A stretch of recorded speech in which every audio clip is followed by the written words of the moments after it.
getting dry. And actually, that's really just like my way of getting a massage. So why you act like you don't know that? You said something with your mouth. You said something with your mouth like you just didn't understand what I was trying to tell you. Do you love what you feel? Love what you feel. Cause I love what you do to me. So I mean I really want you to like freak it out really well. If you don't freak it out really well, I promise I'm not gonna like it. I'm gonna tell you take it back. I wanna dance on. I wanna dance on. I wanna dance all night.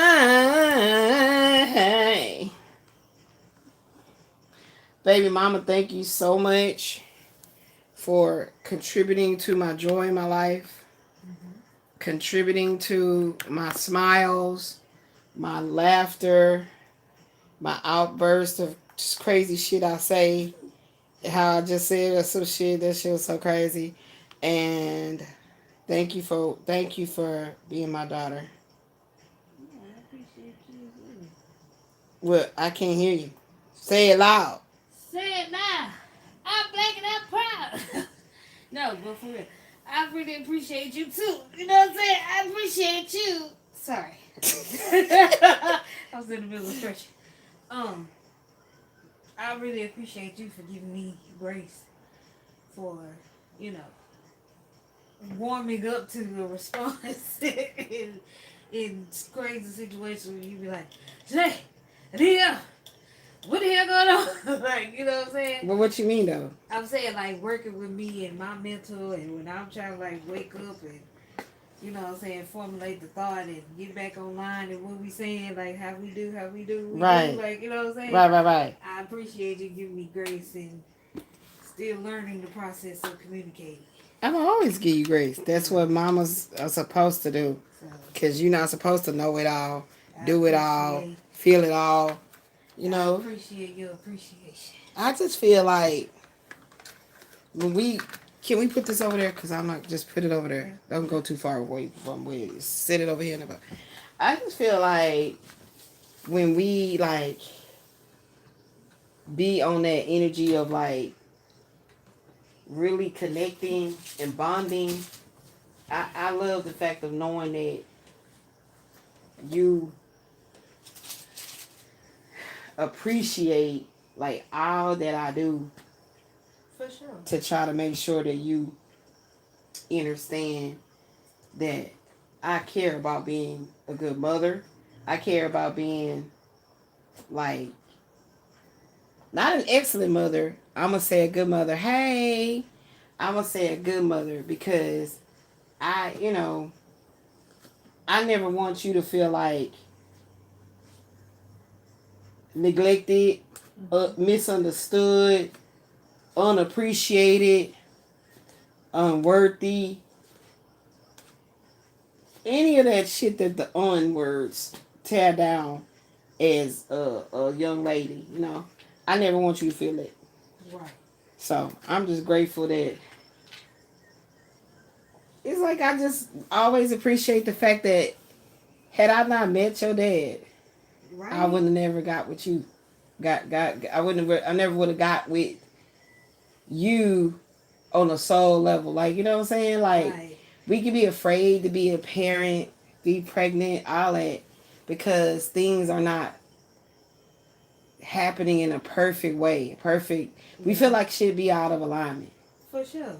But it's like, And I told you about that. It's like a lot of people are afraid to be responsible for somebody else. So that's why they, yeah, you know, yeah, kind of punk out, so to speak, of like, what? You pregnant? What you mean? Like, hell nah. Like, get rid Right. of that. Get rid of that. Right.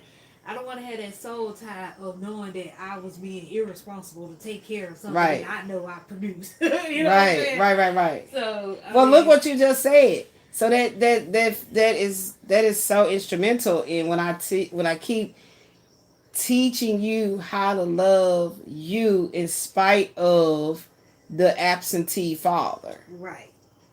And that's a fight. It is. Because the negative energy wants to creep in and make you feel like you are unworthy. Yes. Of the very love that you fight for and that you seek within yourself. Yes. So that's why I'm always reiterating you're beautiful. Be you. Like when you're in your fat girl season, right. Be pretty fat girl. Okay. Sexy, pretty fat girl. Right. In your skin loving you. Right. And then when all that's trimmed down, you're like, damn girl, we did that. Talk to yourself. Love yourself. Right. Love that to me is your flesh talking to your spirit. For sure.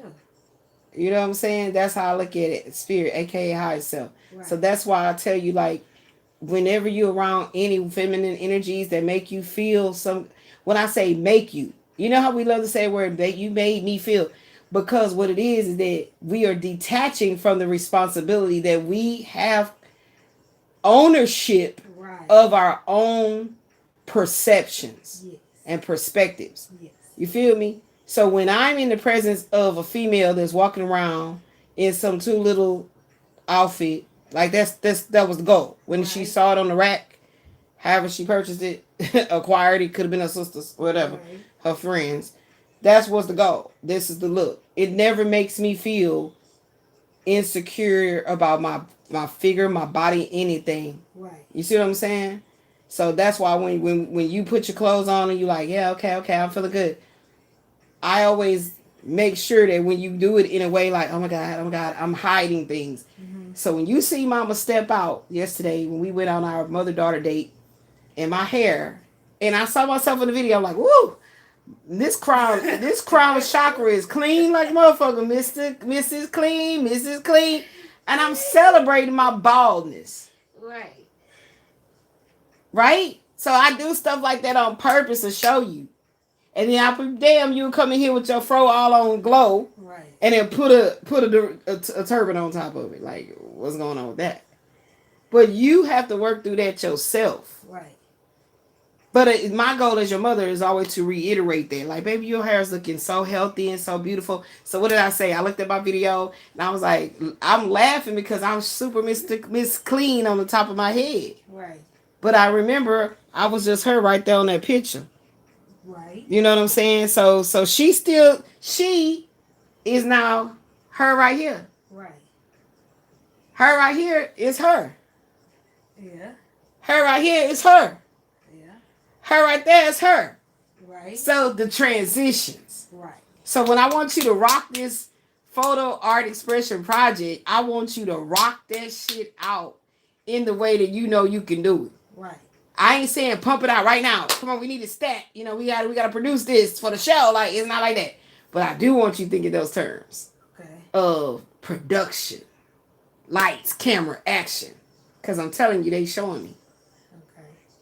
You see? So I want you to you stay camera ready. Right.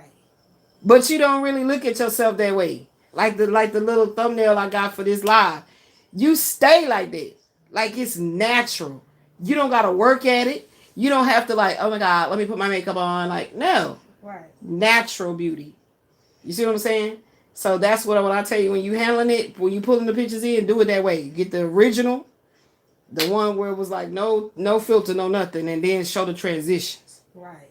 Okay. You see what I'm saying? So you got to find the one like that, and then how I put like the filter on it that looks like, not that one, that's cartoonish. That one right there. But of course, that's because we printed out. That's why it looked like that. But you know what I'm saying? How it's more like a painting. Yeah. A oil painting. So that's the filter. But I want you to get the photograph of in the raw. Right. Because what I used to always do is show like, nah, this is me in the raw, dude. Right. Raw form. No makeup. No powder. No none of that. So that's just the creator. Shining back at me, reflecting back at me the beauty. Right. Okay? Because it ain't no filters or nothing I'm putting on this camera. Okay. You feel me? So what that is to celebrate flaws. Yeah. Because it's a perception we see as a flaw. Right. We get with our man and he be like, damn, baby. And you be like, I know his fine ass. Is this really my boo? Yeah, it's so fucking fine. Like, and then we'll start psychoanalyzing You know, it ain't overthinking. I'm tired of motherfuckers using the term overthinking. Now, bitch, I be psychoanalyzing the situation because I want to make sure, is this authentic? Right. I'm checking for the authenticity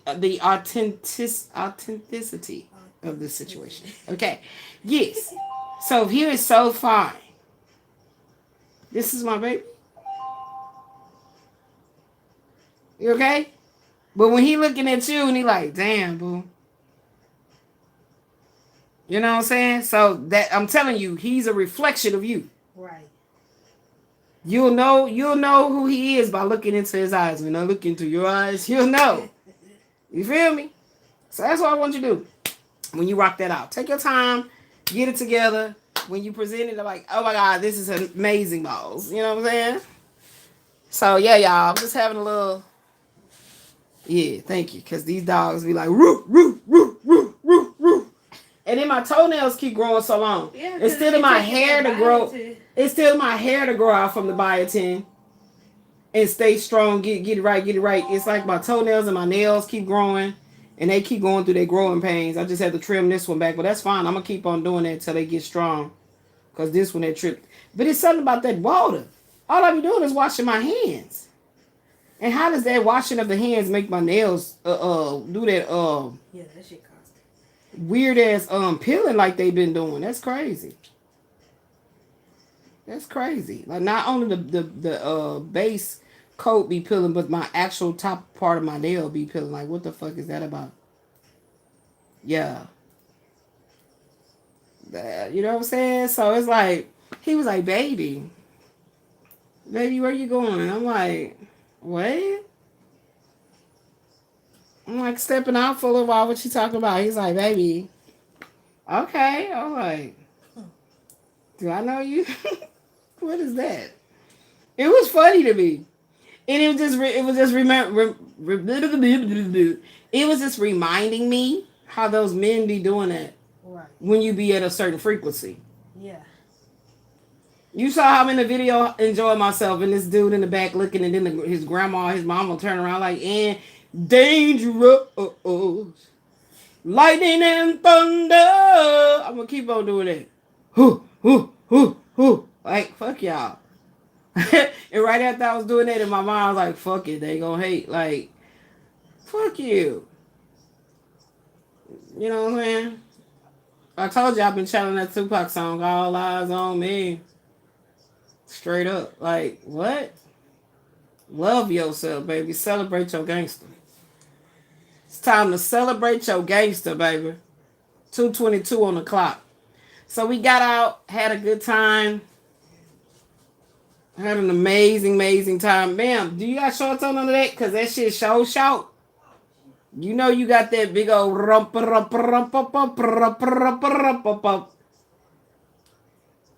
yay.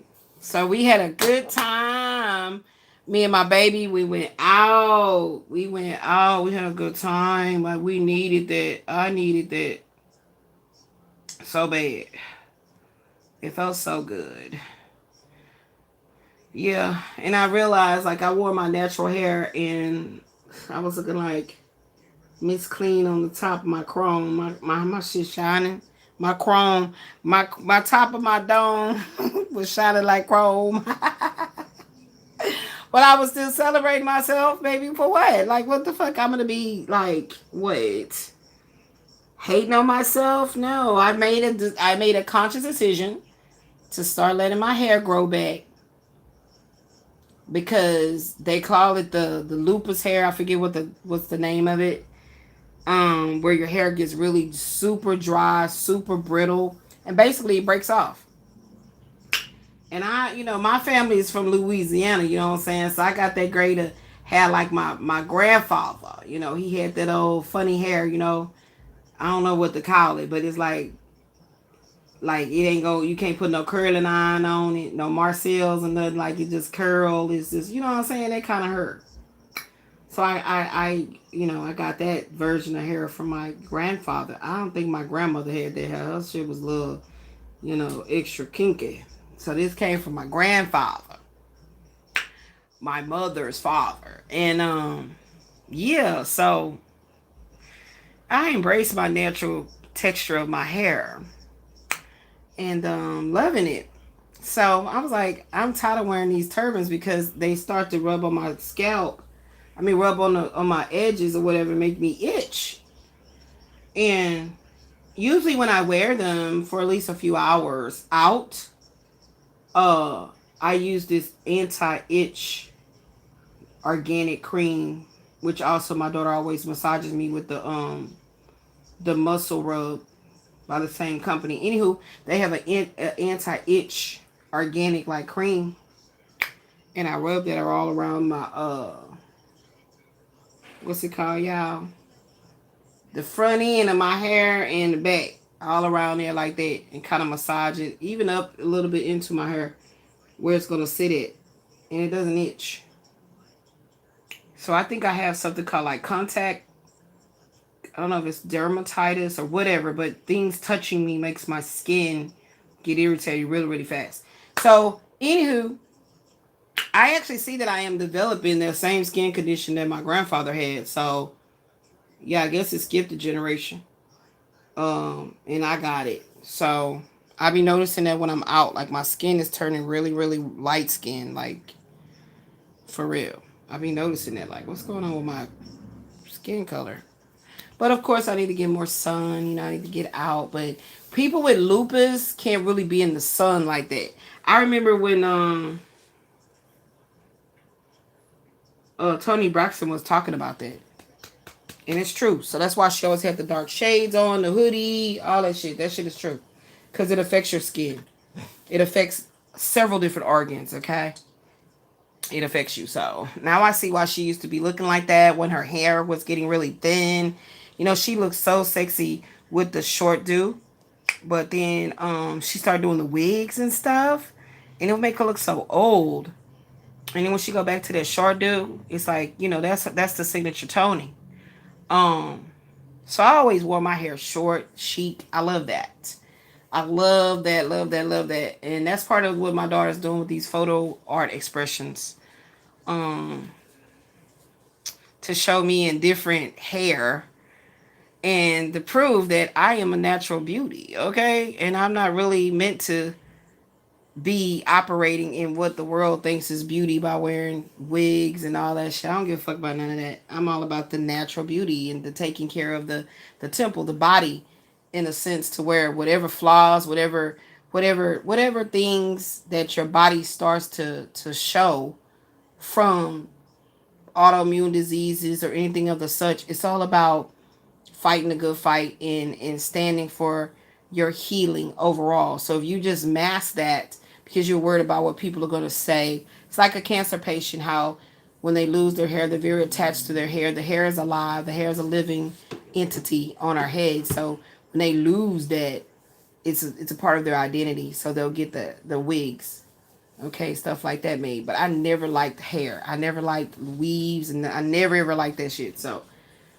me going out yesterday and showing my Mrs. Clean on the top of my head, it was actually funny to me as I was doing a little short, trying to sing to Kevin Gates' Dangerous song, and just being out and enjoying being out, having some. We didn't know it was gonna be that cold. Like, it was fucking crazy how as we left out of the apartment, the temperature just shifted, and I was like, "Ooh, Pooh, go get my jacket!" Like, oh wow. And then by the time 10ish, that wind had dropped and it was whipping. So I did not feel any coldness on my head. This is something I did not know. Nobody ever said that. Nobody ever, well, I guess I ain't never tuned in to somebody that has lost their hair talking about their head being cold. Cause I never have that issue. Like, my head never feels cold. Like, it didn't feel cold. I didn't even feel like, ooh, it's something missing at the top of my head. Oh, hair. So I don't know. That's kind of crazy, right? So it's about practicing detachment too, because I mean, I'm not attached to my hair as much as I thought I was. But I definitely am not trying to grow it back and have it be long and flowy, because I never was wearing my hair like that in the first place. I miss my fro. I definitely miss my red fro. Well, my fro when I had it red. I miss it more than blonde. The blonde was kind of like everywhere you turn, somebody extra chocolate black be having blonde. It's like, girl, everybody cannot rock the blonde. So it was kind of overrated. But yeah, it was just so like I was just having such a good time out. My legs was not hurting me bad. Um, can I get something fresh to drink? Like my mouth is dry. Hi, Brian. Aguero. Hola. Something, because this right here is like, you pouring some in here, it's watery.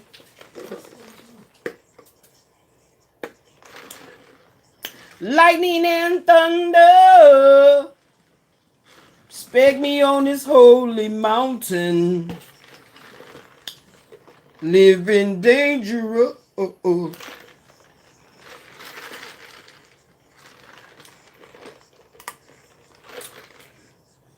Was it weak already? No, you just added to it. Mm-hmm. You don't know? I don't know what you think. Yeah, just put it in the cup. Put my DP in the cup, because this right here, I'm going to stick with that. Because remember when we were out last night, I kept drinking that water, and it was making my freaking mouth even that much more dry. Like, what the freak is going on with this sheets between my arms? Baby, please make me explain before you start to point your cane. Girl, I'm about to have a fit. Ooh, it's about to be some shit. I should have never came home with this. Hold on, I need one. Oh, baby, wait. Now, wait my ass. Hit the street. Your ass is grass. Now, Mr. Bigby. How you know my name, son? Honey, wait. I was gonna tell you. Ooh, this cat looks. No, no. No, no. Never gonna let you go away. Hey, you belong to me. I'm never gonna let you go. No. Yes, y'all. I'm still feeling extra excited about this new beginning, y'all.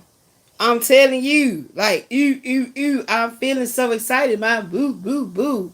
I'm feeling so excited, y'all. Hold on, let me turn y'all over here right quick.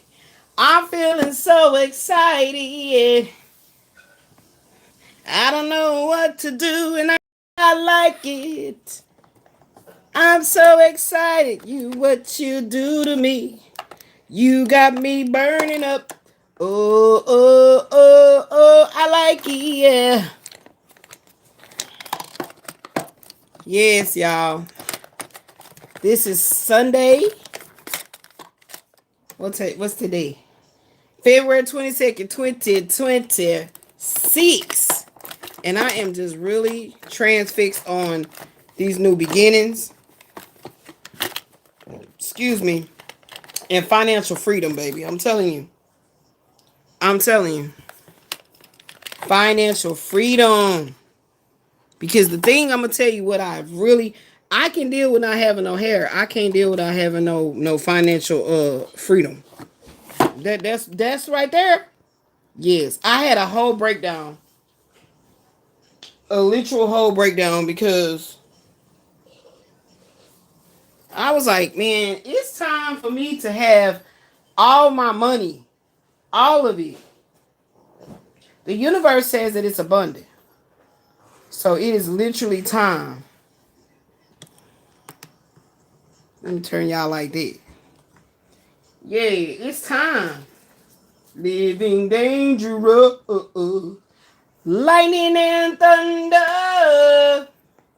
Please, God, protect me on this holy mountain. I keep listening to that song. But yeah, y'all, we're going to talk about what it means. I'm gonna have to make me a new thumbnail for Mama Daughter Podcast Day. My daughter is asleep. I woke 2, 3, 4 on the clock. It's in alignment. My daughter is sleepy because I had a moment. Okay, I'm gonna talk to y'all about the moment. So I had a moment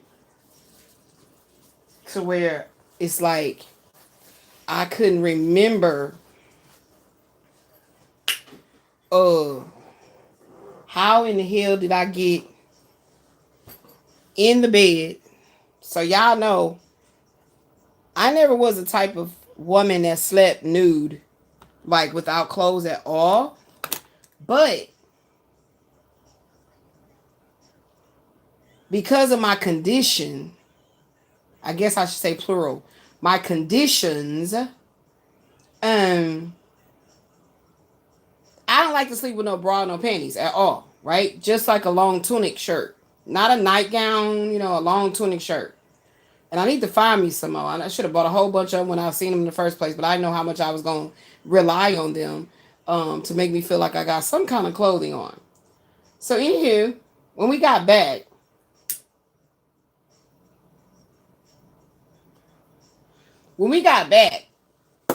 I literally had to get out them clothes so fast because I cannot stand having clothes on now. And, I let my girls out.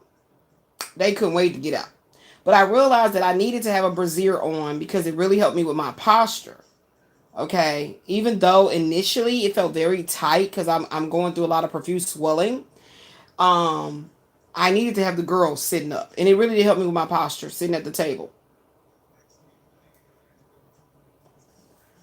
So, where was I going with this? Okay, yeah. So when I get back in the house, straight up, I'm like, boom, I got to get out this bra. So I get out the brassiere and let the girls out. Feels so much better. Like free. Free at last. Free at last. Thank God Almighty, my breast was free at last. Then, got out of everything else. Panties, everything. I remember talking to my daughter, and then I remember just being out of there, like gone, sleep. Well, I don't remember that. That's my point. I don't remember when I fell asleep. I remember we was talking, and then I'm just asleep. We get in the apartment. We immediately turn off the air conditioning, open up the window in the front room, in the living area, put the fan in there. Y'all know the spill. In my room, I just crack it a little bit. Instantly start getting super cold in here. So once I wake, I believe I woke because I had to pee, but it was so freaking cold I didn't want to get up. It's like, oh my God, it's too cold, it's cold. So anywho,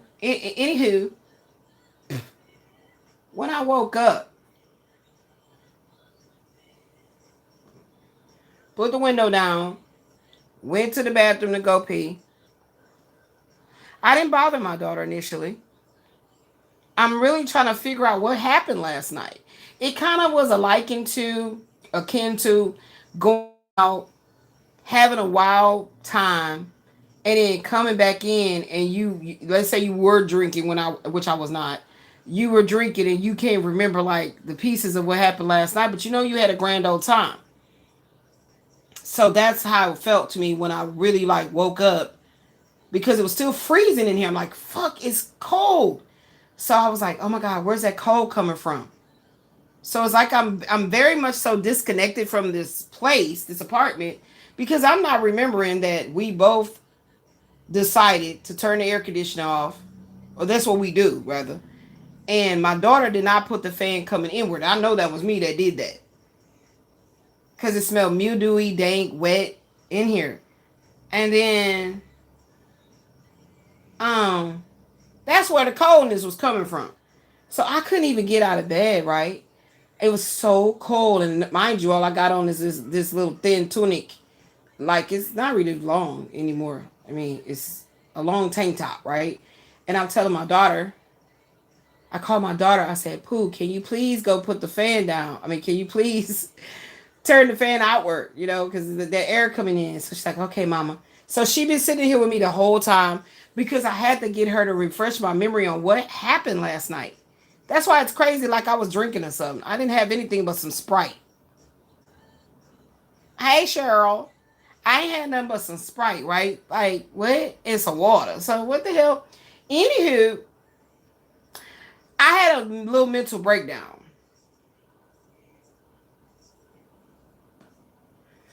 This was not a 9 of swords. I felt like this was a 10 of swords. The 9 is when you want things to come to a completion, but you still in your head about what the fuck is going on. The 10 is you know this shit is over with, and you about to step into the next chapter of your life. So I had a bout of dissociative disorder that came over me. I had disassociated myself with my environment to the point that when I came back, I was only gone for however many hours. Shit, 9. No, 9. Like 7, 8, 9, 10, 11, 12. Shit, about 7 hours we were gone. What that showed me was that would have been about the time I would have been sleeping at night, right? About 7, 8 hours. That's about the time you be at work before you transmute. What's that word called? Anyways, commute your ass back home. And I was like, fuck. My independence had been stripped. It felt so good to use my legs, my back, my arms, and not feel fearful that I'm going to fall. Now, mind you, before we end up coming back, my back locked up. My spinal cord locked up on, and my daughter was right there, right when she could tell because I did this so much. So she walks up to me and I grab her shoulder, I lean into her shoulder and just, with my cane, and I'm walking like, dun, dun, dun, dun, like that. That's how I call it, like that. Dun, dun, that's how I be walking. And I immediately had to sit down. So I believe the breakdown happened right there before we even got back, before I even passed out, went to sleep. Because I've been going to sleep early. I've been going to sleep like 7 o'clock at night and waking up 1 or 2 in the morning, maybe 3. So people might be noticing that they're going through a lot of sleep disturbances. Y'all know I'm going to have a whole nother breakdown about this, a whole nother, shall I say, about this. As I'm speaking it now, it's helping with the contemplation of what this breakdown to be built up was about. Because I kept telling myself I'm not gonna cry, but then I just started expressing to my daughter like, wow, something was really trying to strip my independence, and all it did was build my resilience. When I say it's because I do acknowledge that I have been fighting against external forces. Shit happening outside of myself. Okay? So, anywho, it got to the point where I was like overwhelmed in emotion because I just really truly did not like how whoever or whatever been throwing the shit towards me thought that they were winning. I believe that's what the tears were about earlier today. I think it was this morning around 9. And I was just like, I was just that much more determined. And the main thing I saw was like, I want my fucking money. I mean my motherfucking money. So it makes sense. Whenever I've been going through my enlightenment, moments of enlightenment, being illuminated with what ails me, that what ails me, what I am contending with becomes so like on the big screen. So therefore, is nothing subtle about it. And how my resilience to not succumb to this controlling mechanism never ceases to amaze me. To God be the truth. So like I said, I mean, it was like, and then it was not even about no man, right? It was not about, my beauty and how a man would see me. See, I already dealt with that when I was trying to, you know, really like put myself in a position to know that I still got it. When I was really working hard at that, and then I realized, like, straight up, if you really want, that's what I love about the higher self, aka spirit. Was like, is that what you really want? Is this what you really want? And then through dealing with that, I realized that it was me wanting my independence. Fighting for it, not wanting it, fighting for it because it's mine. Shit, it's mine. It's literally like fighting for your eyesight. That's your shit, right? That's your shit. You should have to fight no fucking body. Hey, man, get my eyes back, man. I need that. I need that, right? So, ladies, it's not about a man.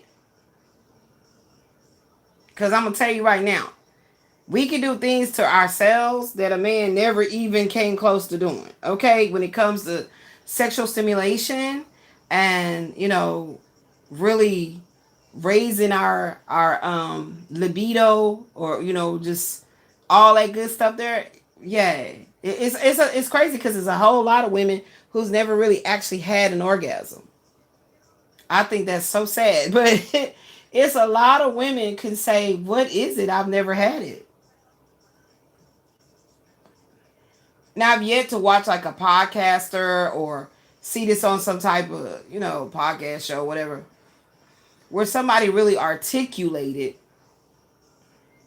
why they say they have never had an orgasm, and then somebody seasoned enough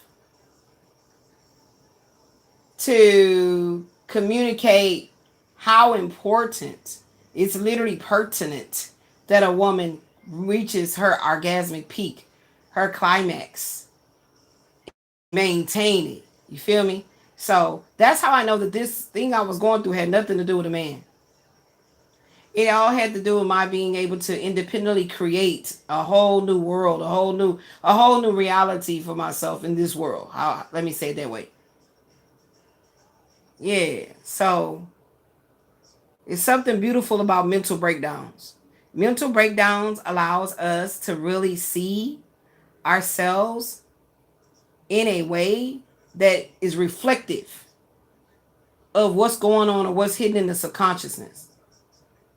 You know what I'm saying? Like, I don't think I would have had that, so to speak, come to Jesus moment, or like, little mini mental breakdown, a little mini death of the ego, whatever you want to label it as, had I not got out for 7 hours. It's crazy. It's so crazy how a person don't want to celebrate with you when you really, really, really fighting to rise to the top. They don't want to celebrate with you. They don't want to cheer you on, so to speak, but would love to slide in bed with you when you're in your misery. That is something so fucking profound.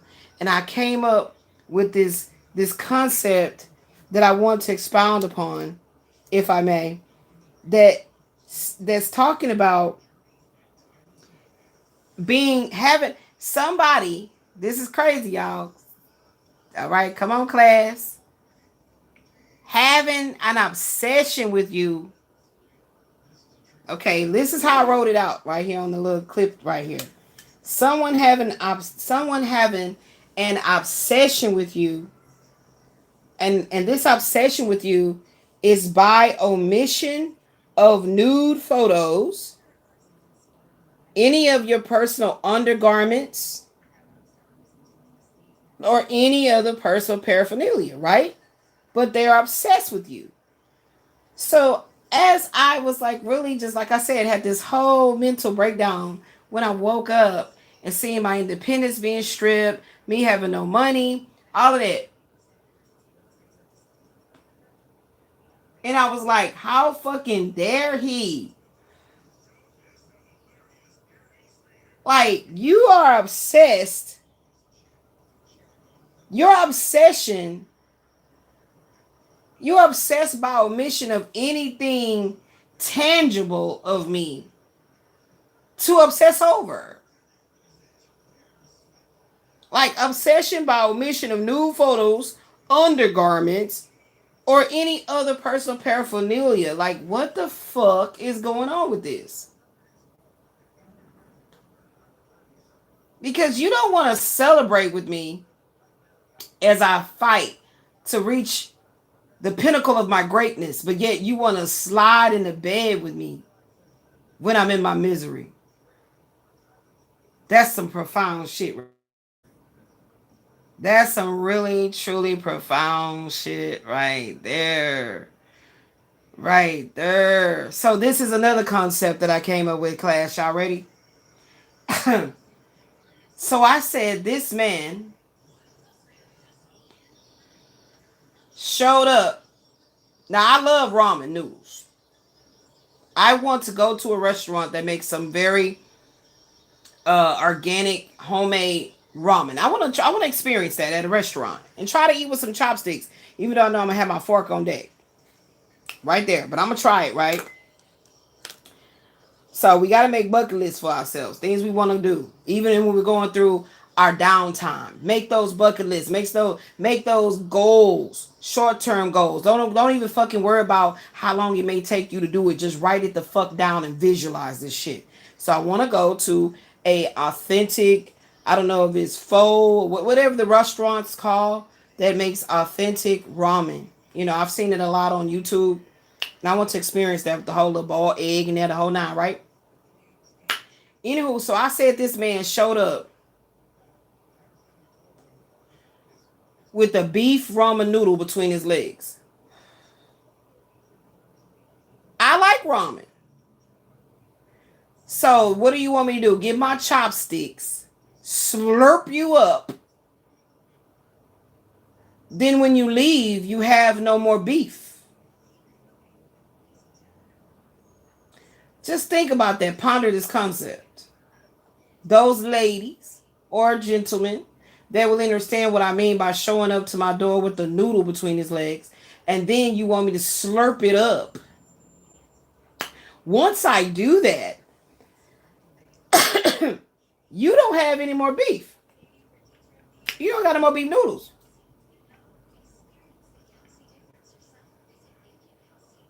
But if you really understand the concept, how you doing, babe?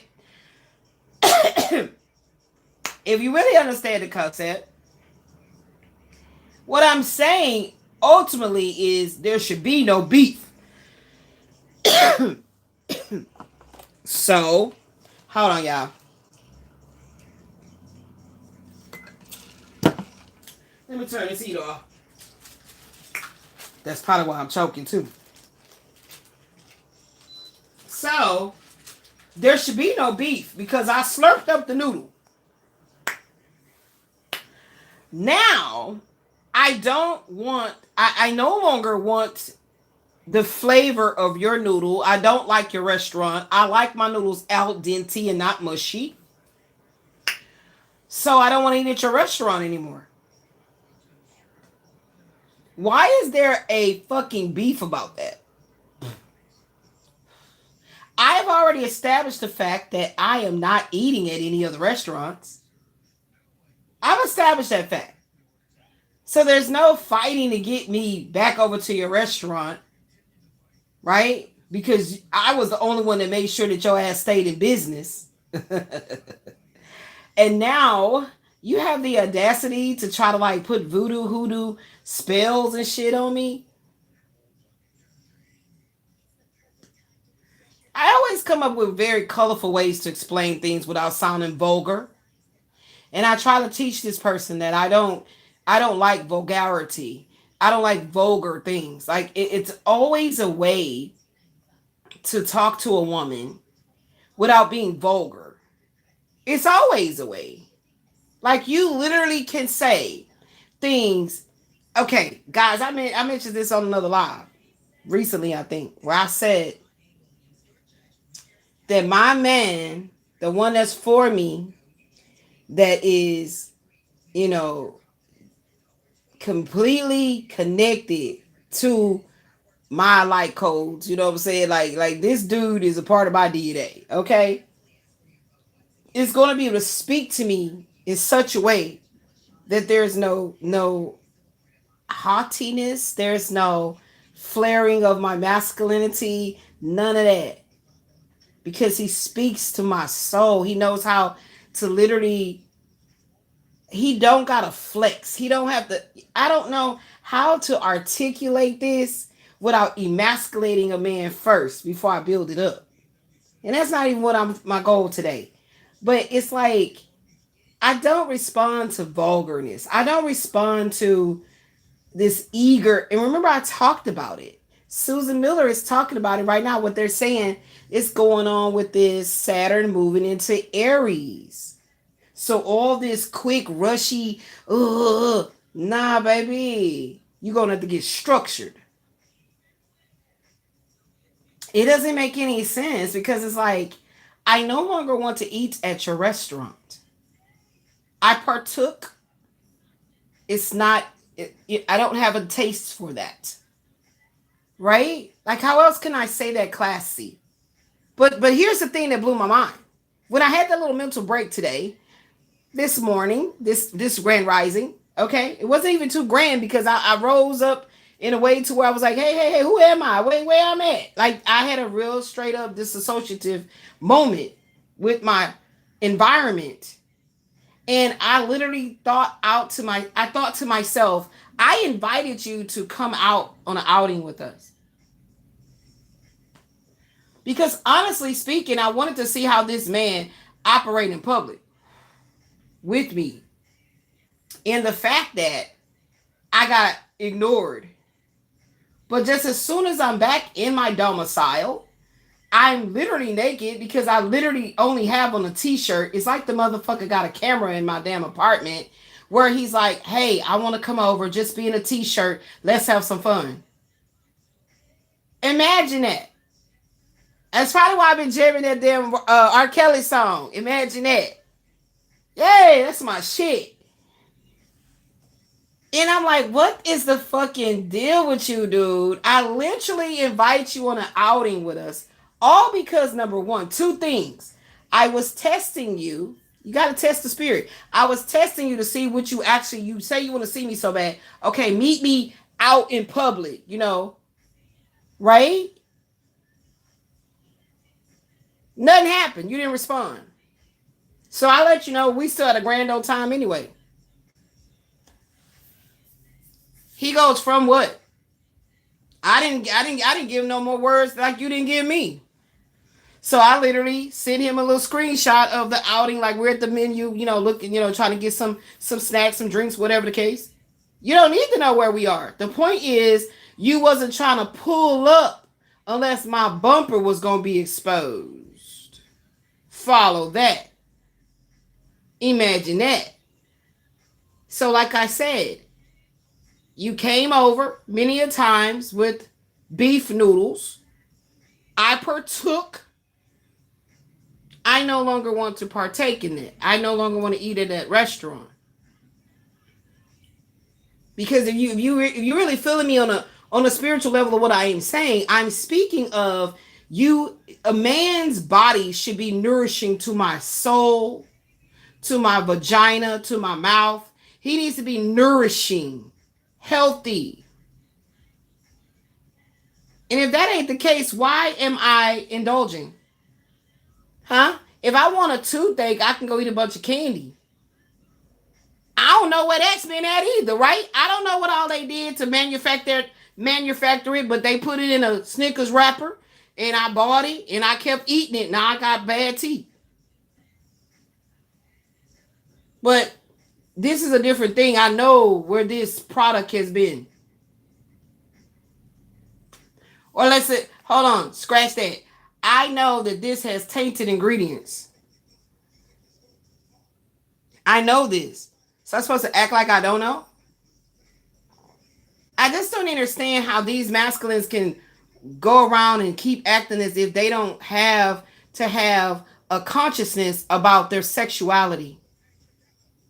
They don't need to have no kind of mind that is responsible, that is connected to their spiritual self when it comes to their sexuality. And sex don't be moving me like that. Sex is a spiritual adventure. And for me, I like penis that was directly connected to a man, born man. So it's not homosexual. So I feel like that masculine energy is supposed to be completely in alignment with me. Once we start off our spiritual journeys of self-discovery, we may not be aware of just how much wear and tear we put on our spirit by way of sexual immorality. You know what I'm saying? Sexual immorality. I wasn't going to say fornication because I didn't want to make it biblical, but I was going to say sexual immorality.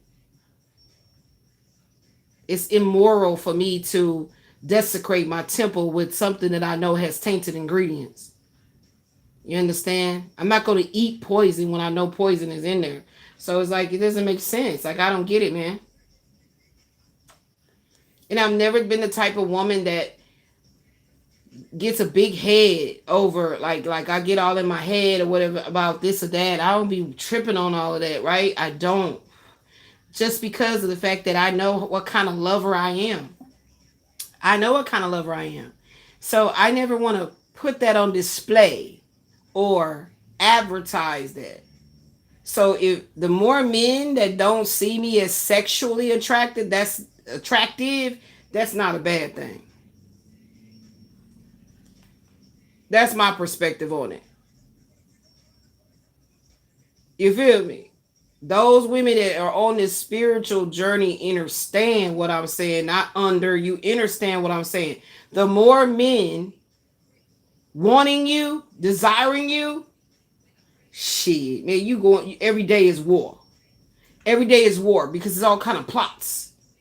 It's all kind of plots and pitfalls they want to find you in, or it's like traps, baby. So that's a good thing. So I celebrate my baldness. I celebrate all that I'm going through. Because, man, let me tell you something. When you are really truly cut from the cloth of real true divinity energy as a feminine, baby, you are haunted. Haunteded. And it was happening since childhood. You feel me? So I don't want to, this masculine has said I'll be defaming his character. So I think I was very PC, politely correct on how I discussed his immoral approach to a divine feminine energy. Like, I'm not going to ever desecrate myself for what? When I was in that carnal mind, my flesh mind, I wanted you to yield. And for the most part, with a scale of 100%, you did that. You was a good 60%. I gave him his breakdown. I gave him his breakdown from being a good kisser, good oral, all that. I like to give them their breakdown. You know what I'm saying? They grade, whatever you want to call it. So he knew where he stood in the departments that's very important to me when it comes to sexual connection. He knew where he stood. He knew where he stood. But again, like I said, if a person don't want to be your cheerleader while you're fighting to get to reach the pinnacle of your greatness, but want to slide they slimy snake ass in the bed with you when you in your misery. That speaks volumes. Motherfuckers will literally be obsessed with you by omission. They have no new photographs of you like that to be just like, They have no undergarments of yours, no bralettes, no none of that, or any other very personal paraphernalia. Okay, if you think about a man being a stalker, he can do that in all kinds of ways. Right? If he's going to build an altar of you, it's going to have a lot of your photographs. He may not just have your pussy pics and breasts and all this stuff like literally on a wall, but he might. He might have that in an album, more specified for him to see. Okay? So, child. Ooh, baby. Baby. Let me tell you. I ain't got no time for it. Because sex don't be moving me like that at all. I've always said this to a man. The worst thing is for me to start thinking of you as a disgusting ass, nasty thing. That's the worst thing, for me to start thinking of you like that, seeing you like that. So I'm just so grateful because we got out. We had a nice time. It felt so good just to be out and my body not feeling like, oh, this is it. This is over for me. I'm about to lay it in. Like I'm about to lay it in, I'm about to yeah, it's over for me, Yeah, I felt like, yeah. It was the epitome of what it feels like to know that great things is coming for you, beloved. So this is why I be showing up here, guys. Today wasn't a work day, and I didn't have any. I really wanted the diamond paint, but I was afraid to because I know how that can set off my my issues with my joints and stuff, my muscles. But I really wanted to, but I'm gonna just let the BBW, the big beautiful woman over there, the diamond paint I'm working on, just still sit over there. You feel me? Hey, Deborah. And I just like really wanted the ladies to just to understand, like, no matter what you may be going through, it could be a physical condition that's making you feel very sad and depressed. It could literally be finances. I mean, how many of us consistently deal with the shit about these money things? And you just really want to live. Like, before I die out of my body or transition, I would love to see how it feels just to be completely free of mundane worries. What I say by mundane are those kind of things that you consistently dwell on day in, day out. At least if I could have a year, 1 year of like feeling like all is right with God, all is right, all is well, all is, And let me tell you something. You must really, really, really tune in on how you keep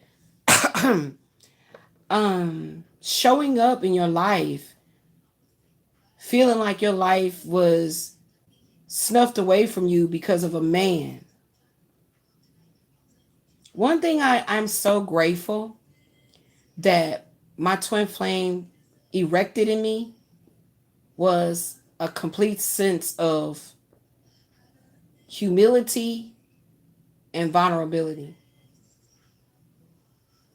Like, I felt so humiliating. I mean, I felt so humiliated within myself. Now he's not necessarily doing this now. This is the psychical part of it. He's not necessarily doing this to me or making me feel humiliated. It was actually, because remember, guys, I tell you it's all about perspectives, how you perceive something. So it was all about how I forced myself to dishonor myself in his presence. I forced myself to do it because my ego, my pride would have never let me be vulnerable in that way to show him any facets of me, whether it was mentally, emotionally, or physically, and definitely not spiritually. So that's what I really appreciate, the fact that I met him, because it's like I felt like I had to prove something to him. He kept telling me I was scared, and yes, that's true. But why was I scared of you? Obviously, I gave you some type of a power over me to make me, again, watch the words, to make me feel humiliated, used, tampered with, toyed with. But when I realized he never had that kind of power over me, it was the way I was perceiving things. He may have never even wanted to have that kind of power over me, because guess what? I got to learn this and see this by having the warlock constantly on my ass. That's how I was able to see, now he ain't doing that. He ain't studying me. And this is why I'm here to tell you, ladies, as well, to respect that shit. A man rejecting you is not a, prelude for you to start dishonoring, disrespecting yourself in his presence. It's an opportunity for you to see if he will actually allow you to do that. Let me give you some examples. You're about to be intimate with the man. The moment has come. You've been very excited about it. But his level of respect for you is something that he sees in you. He knows that you're not ready for that. But you're doing it because you feel like you want to please him. You feel like he has so much feminine energy around him. He has so many options. So you feel like, well, I gotta make myself be seen, because all these women, see, that's, he actually wants you to do the opposite. He actually wants you to do the opposite. I'm not talking about nasty, nasty, wayward dick motherfuckers. I ain't talking about them. Womb raider bitches. I ain't talking about them. I'm talking about these kind of men that really want, they really want a woman to show herself as wife material. And I purposely went to say those words like that. Wife material. Because wives want to be provided for. Regardless of what she can produce, what she can create, what she can help him go out there, earn and build. We want to feel protected and provided for.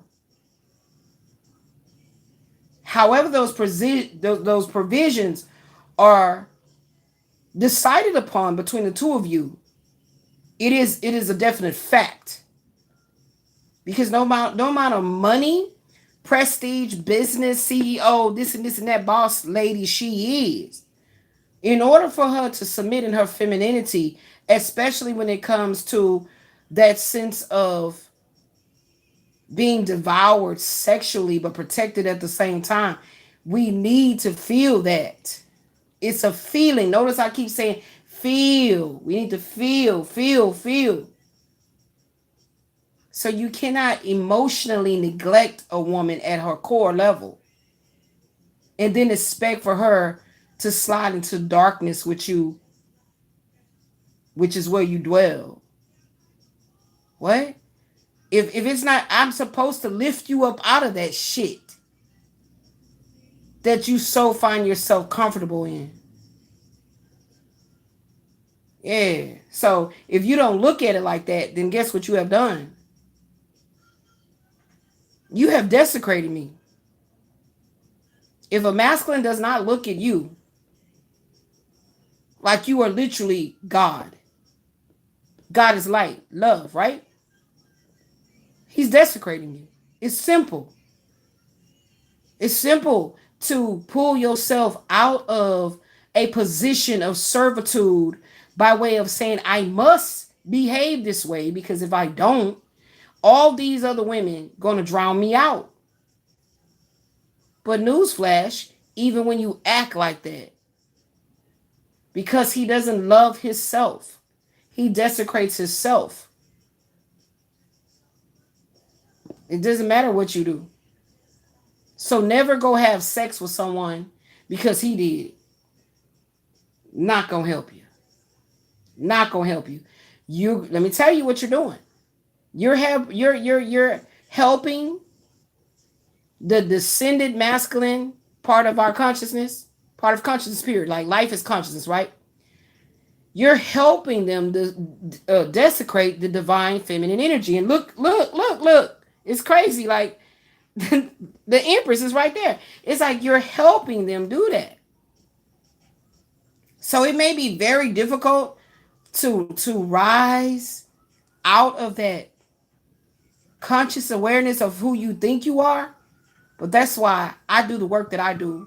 And every day I refresh my goals on where I see myself going from here.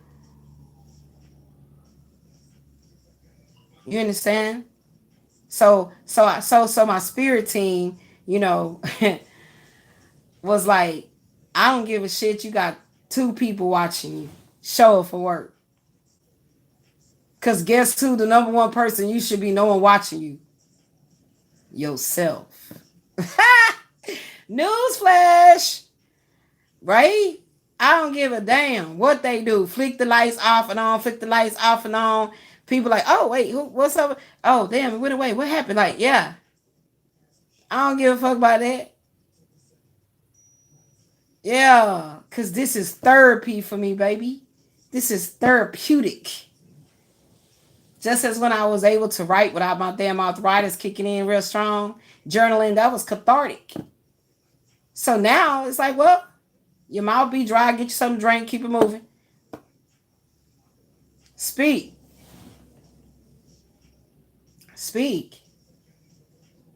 So I'm just so grateful to be celebrating love of the divine feminine.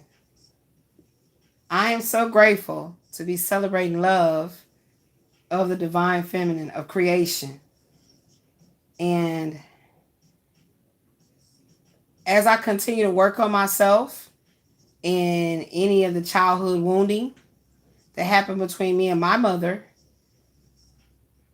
I present myself as a living altar to the divine feminine for the healing of my fellow sisters in Christ consciousness. Okay, so this is crazy. I never ever know what my higher self is going to do, and that's why I always show up in gratitude, right? It says the universe is abundant. And when you celebrate this abundance, it just keep coming and, just like love just keeps on like coming back to you. And let me tell you something. When you've been sick and shut in or isolated and you feel like where you used to go and all that, they forgot about you. No, that's not true. You are a light to many of people that just didn't show you how bright you shined. I'll say that again. You are a light to many of people that just didn't articulate to you, come up to you and let you know that you shine that bright. They missed you. So you're going to hear this. You're going to hear like, oh my gosh, hey, and receive that. Sometimes because you've been so ostracized, a lot of times we do it to ourselves and then the external environment shows up and adds to that, right? But why not embrace the most smallest versions of love? Because I'm going to tell you, true Truly being seen as a shining light, people pay you with love. Truly being seen as God's shining light, people pay you back with love. It is the universe. This is something unseen that gives you tangible things to make sure you have what you need.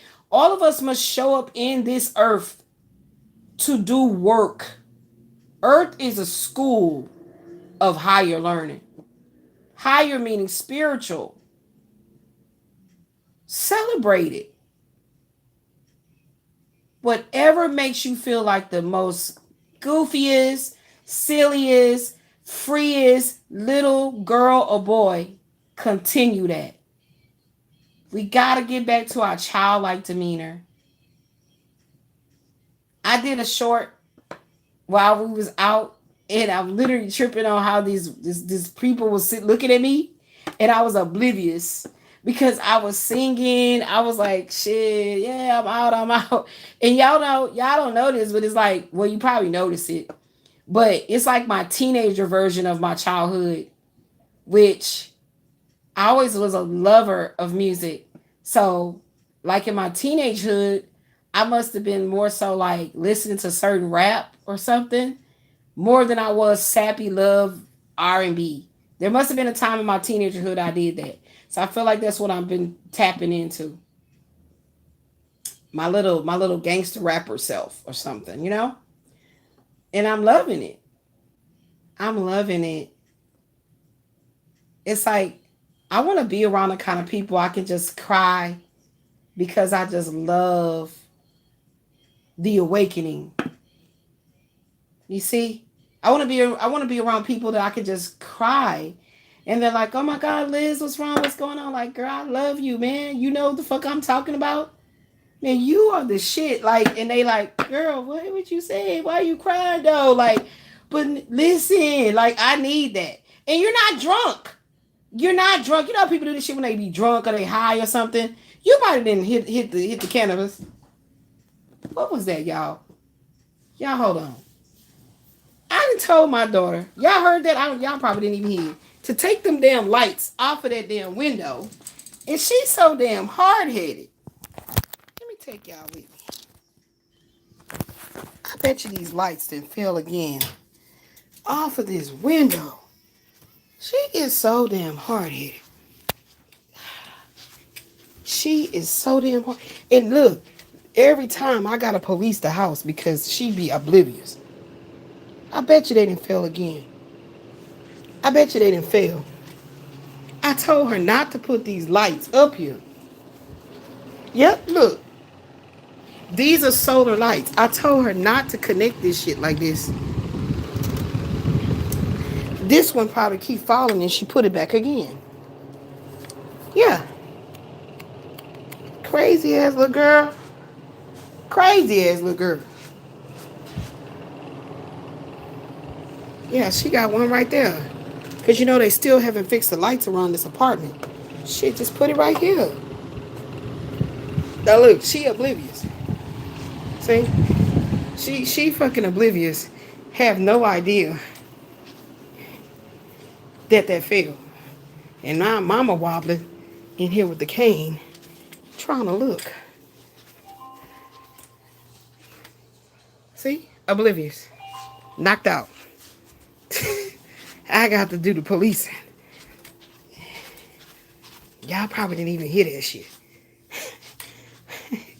I heard it talk bloop bloop. Like, what the fuck? It just happened before she.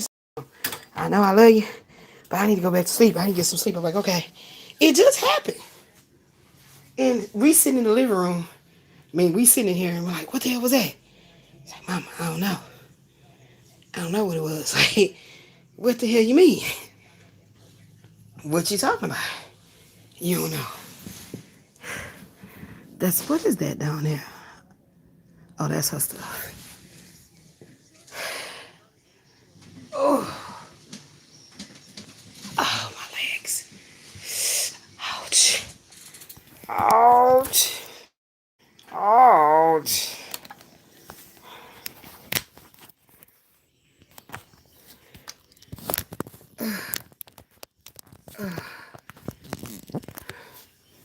Okay. I'm back. Out of breath. Shit. Ooh.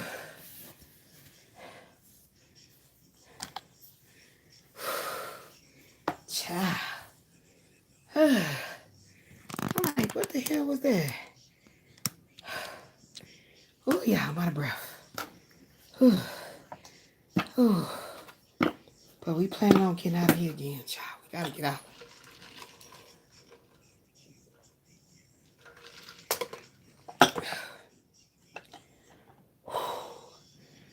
So, that's what we had to do to try to get some lights around the apartment. Because it's so dark. They failed to fix the lights. It's like they don't feel like that's something they need to do. Praise be to the Most High God. Ooh. Let's see, is there a message? Let's see, is there a message?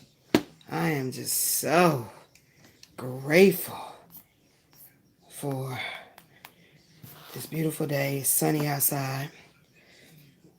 I really wish I was out, like, shopping for my new house decorations.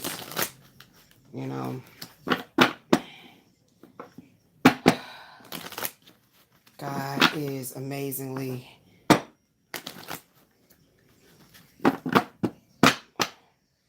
going to see to it that we have what we need in this lifetime.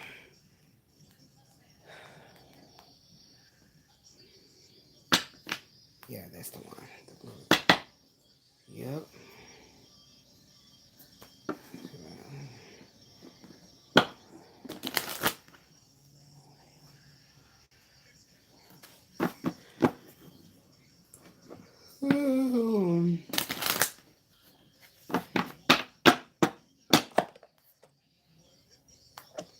And then I'm going to try to get into a movie, play my Scrabble.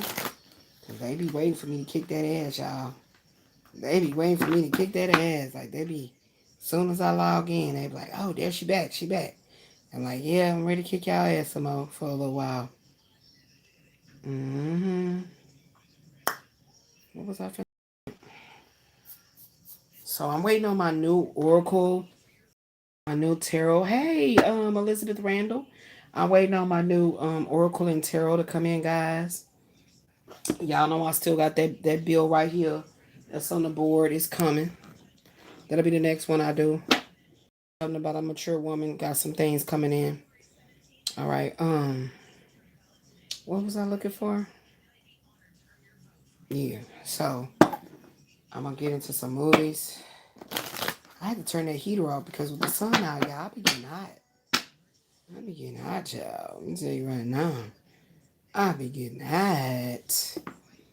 But yes, y'all, I literally had a fucking mental breakdown. Like, what the fudge? I need my money. Give me my money. Yes, you know. So I need big bucks, no whammies. Big bucks, no whammies. You know, just to provide for me and my daughter what we need. And then so we can just go out and celebrate life, just have fun, just like I be telling her, like I said, I do want to go to a restaurant that makes ramen. You know, I really want to do that. And there's some other things I told her that, excuse me, I wanted for me and her to go explore.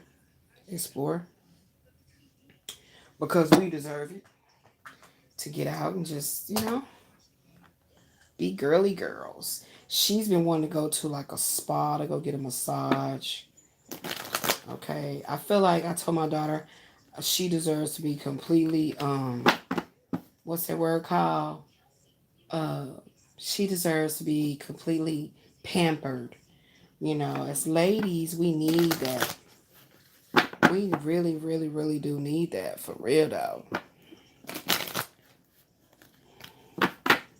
Yes, indeed. So you guys know I'm always talking about the cards in your destiny. We got the Uranus, we got the Mars energy there.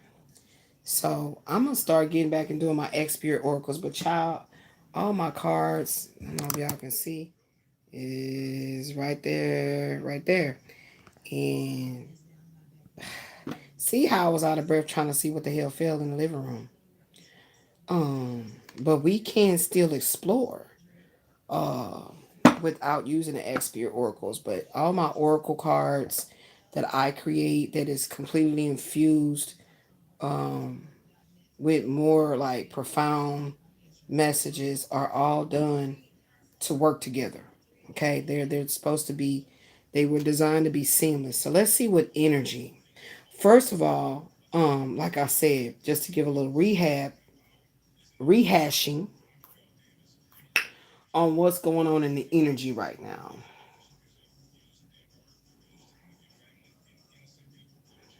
It's always something.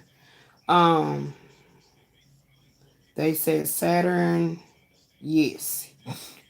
Excuse me. So what I do like to do is read people's stuff that comes in on other sites. I do love Medium.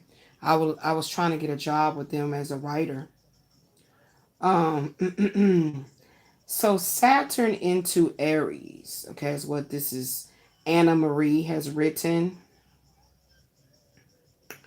She says, buy house for all rising signs. A new chapter for your Saturn story. So Saturn did move back into Aries on February the 14th, 2026. And also made a final conjunction with Neptune. And right now, by being in Neptune, guys, you know, we should tap into that. That's what I feel.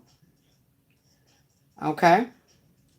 So let's talk about Saturn. It says Saturn has a reputation as a teacher, like the Hermit in Tarot, who symbolizes wisdom gained through inner reflection, contemplation, and meditation. We process our alchemies, we process or alchemize Saturn's lessons for our soul's growth. Isolation is Saturn's way of taking us inward. So you see how when I read things like this, everything that I was talking about, and how I was talking about, like, we were literally like so happy to be out, and how it feels like a force field, external force has caused us to be in this isolation and make do. Being in prison, it felt like being put in prison for what feels like a life sentence, and you don't know what are the charges. And every time you try to appeal, it keeps being pushed back. Okay? That's what it's been feeling like for me. And then my daughter agreed when I was telling her this.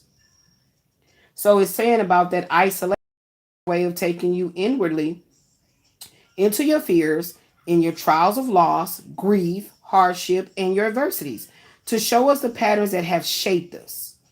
In Saturn's container, we cook it down to the essence, shape it anew. We're going to cook it down to the essence and shape it anew.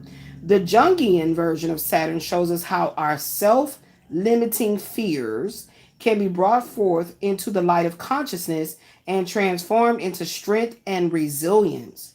And lead becomes gold. Then we can take care of boundaries, making them more supporting and protecting. We grow and mature in cycles of 7.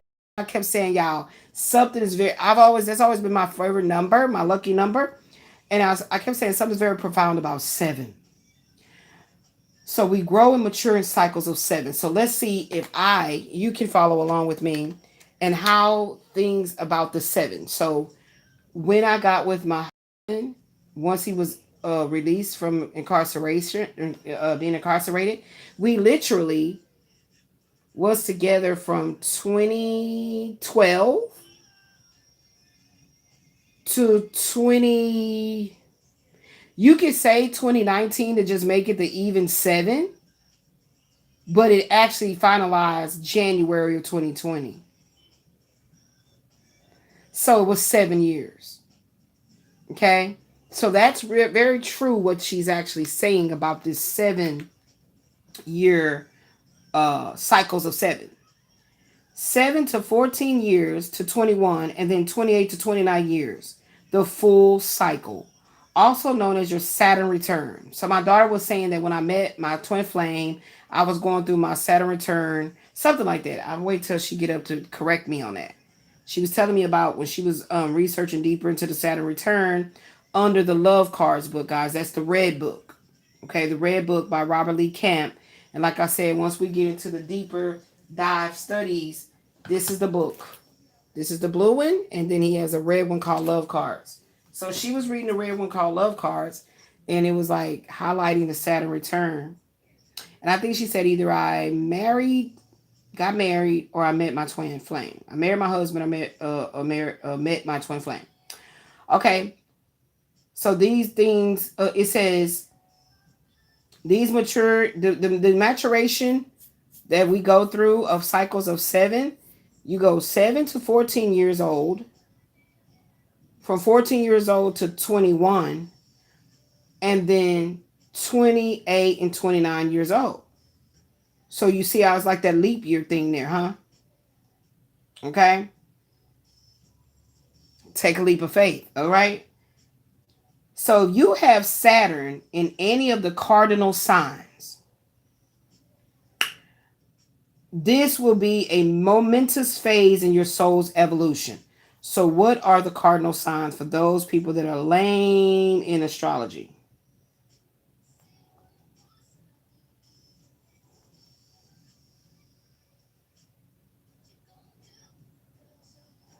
Okay. Aries, Cancer, Libra, and Capricorn. You guys know when I do deep dive studies, I like to do it in the sidereal, which is the Indian or Vedic astrology. So I definitely know my moon is in Capricorn. Okay. So let's say that. So it says cardinal signs, Aries, Cancer, Libra, and Capricorn are the initiators of the zodiac, marking the start of each season and acting as a trailblazing leader. Okay. Now, so we know that. So you have Saturn in any of the cardinal signs. This will be a momentous phase in your soul's evolution. These are rites of passage. You pass a test, you earn a badge, and you level up a phase. A new chapter of your story opens as the other closes. So I'm telling y'all, I've been so elated. Like I'm getting ready for like this whole new life. One last thing. This old god has connections with Father Time. In ancient Greek myth, he is Kronos, the bearded god who carried a golden sickle-shaped knife with which to cut the threads of time separating life and death. He teaches us that we are all subject to the laws of karma. I told y'all, I'm telling y'all.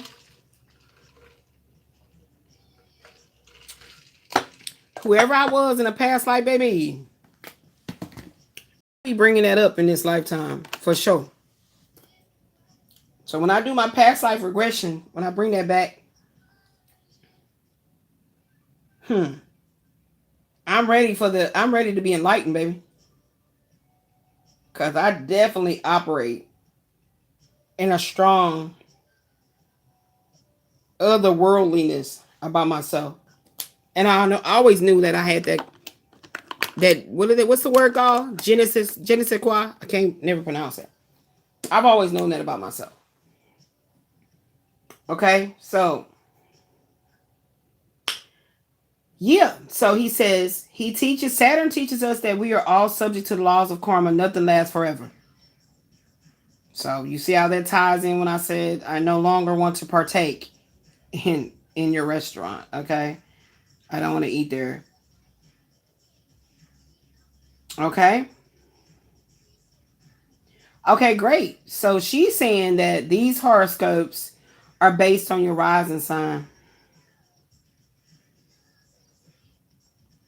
Mine is Aquarius.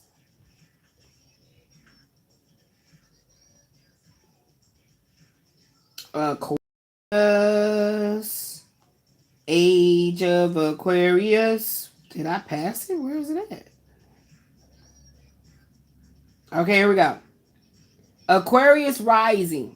Saturn in the 3rd house. This place relates to your local environment.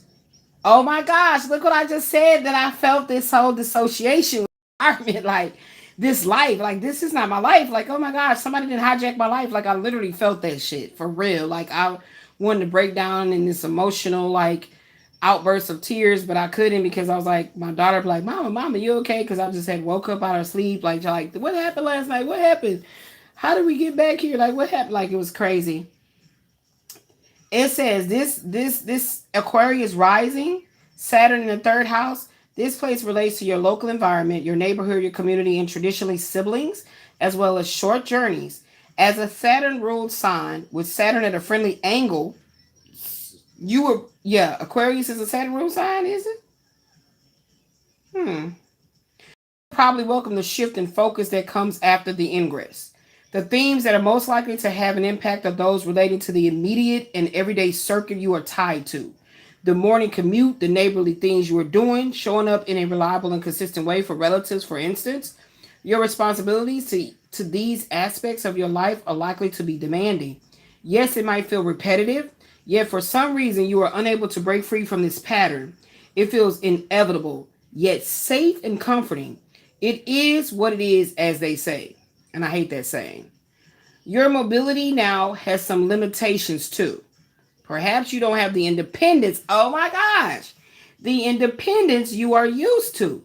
Or it seems like a good time to slow down, like an old vintage car you love, which is due for retirement.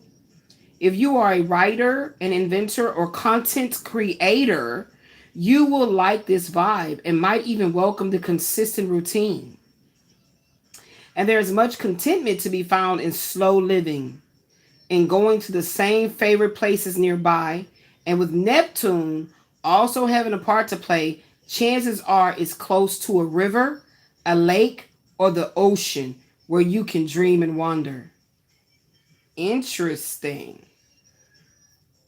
Well, interesting. So that was Aquarius rising. I read my rising. So if anybody's listening and you want me to read your rising, let's go. So with that being said, let's see what it's talking about. Let's see what's going on. So it's saying that, yes, I have been feeling like I'm in the sunken place. I've had to have all God's strength to help me every single day not be in a depressive state. Ready to get out. Look, ready to get out and celebrate life. Like have my house nicely set up. Like once we come from being out on our travels and whatnot, and we have a nice home to come to. Yes, and wanting family. Yes. So I've been having to rely on the divine for the strength to continue to fight to get to this 10 of cups. So that's facts. That's on facts right there. So let's see. Let's see what Spirit has to say about this. Aquarius rising Saturn in the 3rd house about unable to break free. Am I going to be saying soon, free at last? Free at last. Thank God Almighty, I'm free at last. Let's see what's coming. So what I like to do I have it here?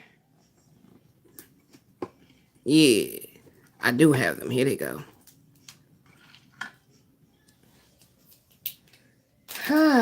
So let's see.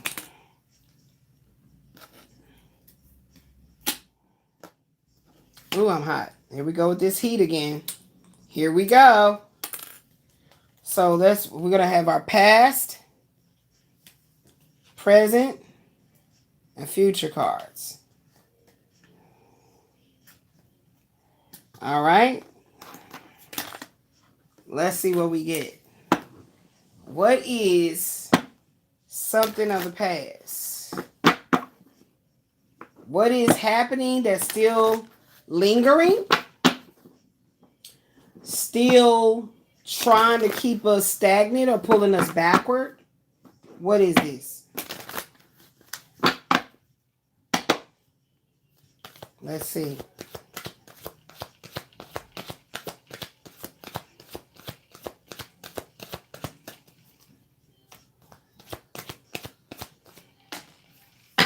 Interesting.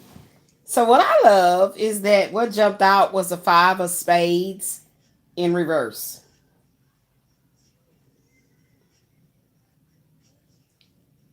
A peaceful end to conflict.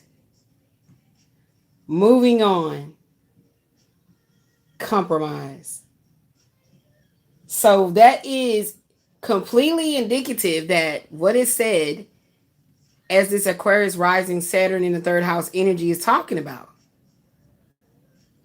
This being immobile, not being able to move past this feeling of an external force, something outside of myself creating this turbulence. But then I'm seeing it's Saturn. It's a Saturnian energy. Saturn, Satan, Saturn. Yes. Okay. Interesting. That is amazing, ball. So when I'm all, oh my gosh, hey y'all, and I'm doing all that. Yes, it's because it's like keep on moving on. Yes. Crazy. And I'm literally, it was talking about water, right? And I'm literally watching the movie The Blue Lagoon. Okay. So what's going on in the present energy, spirit? Now, sometimes a card will jump out and go all the way over there and it's still talking about what's still lingering in the past. Or it might jump in the future. I don't control the way the cards jump out of the deck. That's the magic of it all.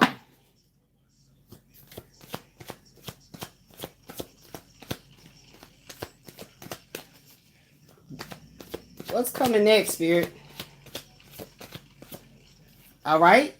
Now, that's crazy because that jumped all the way down. Let me show y'all where it was. Let me show y'all. This is what I love about the power. The magic.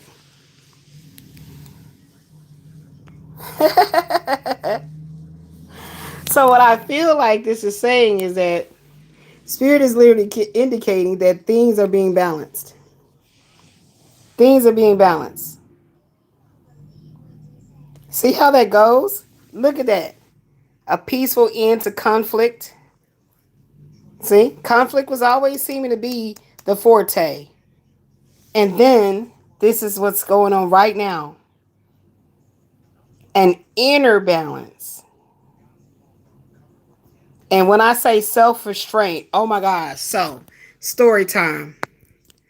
So this guy came in and sat right behind me with the most stinkiest cologne on. Literally smelled like pine saw and roach spray. Raid at that.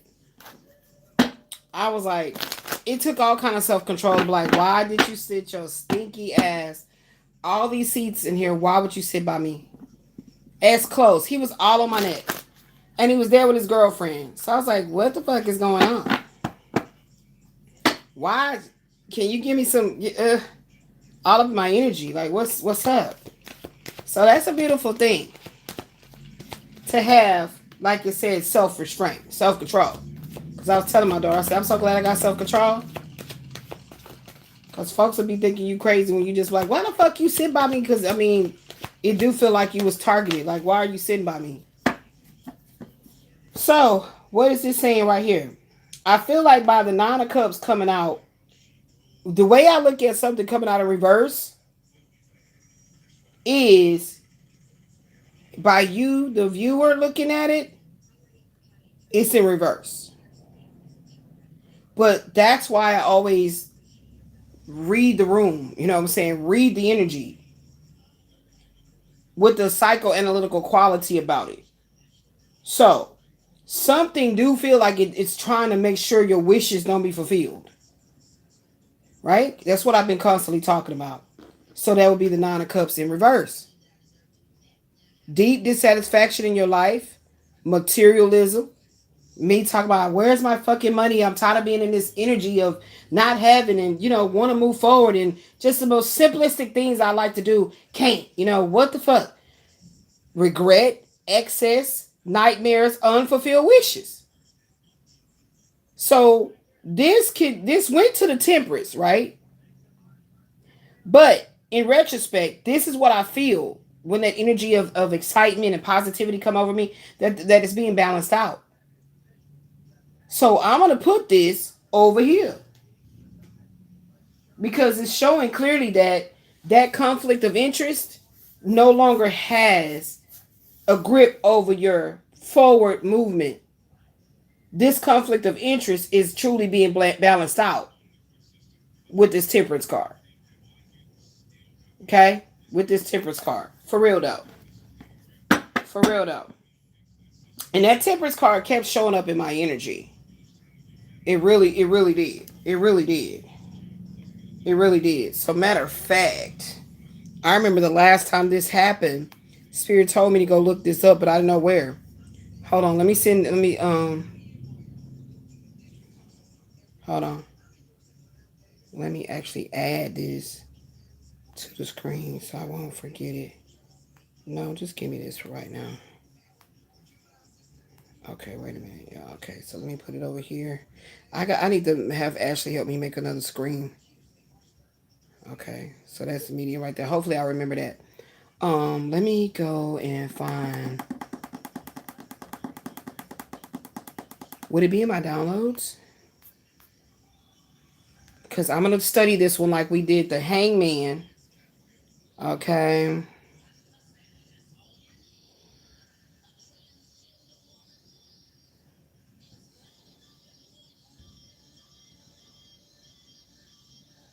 Okay, there it is.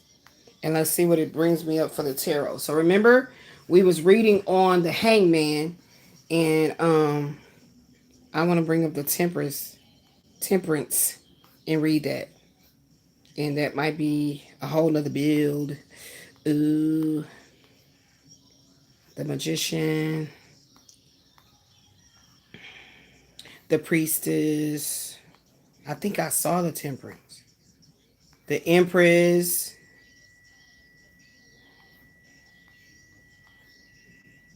The Emperor. The Hierarch.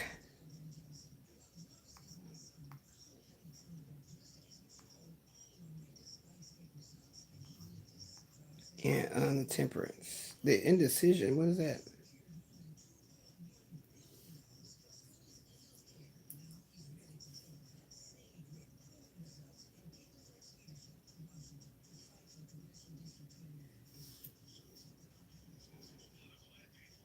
Triumph. Oh, they say the Chariot. The Lovers. Okay, what was the Hierarch? Oh, the High Priestess. Okay, I gotta find these cards. I don't know what they're called, but I need to find them and buy them. Justice.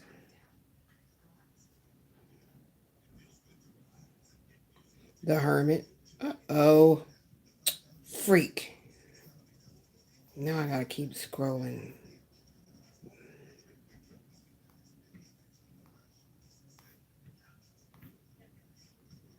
Chariot.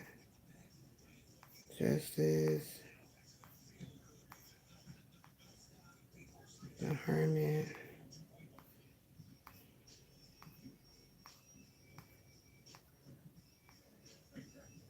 Wheel of Fortune.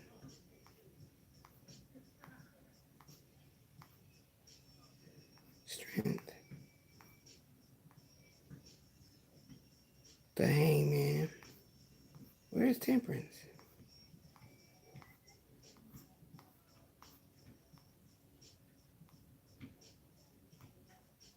Oh my God, what the hell? Why does this damn thing keep moving?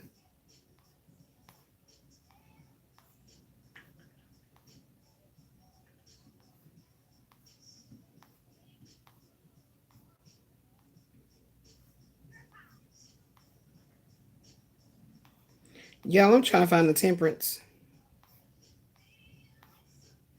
And y'all know I need to go get my eyes looked at. This is not immortality. Some of the cards are not called the same thing as the major arcanas. Here it is. I found it.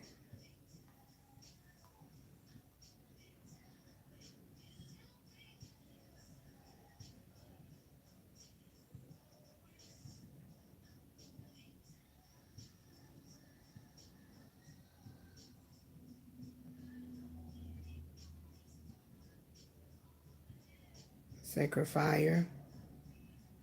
The mixture. The triad. 4 bodies of sin. 14 rays. 7 visible, 7 invisible.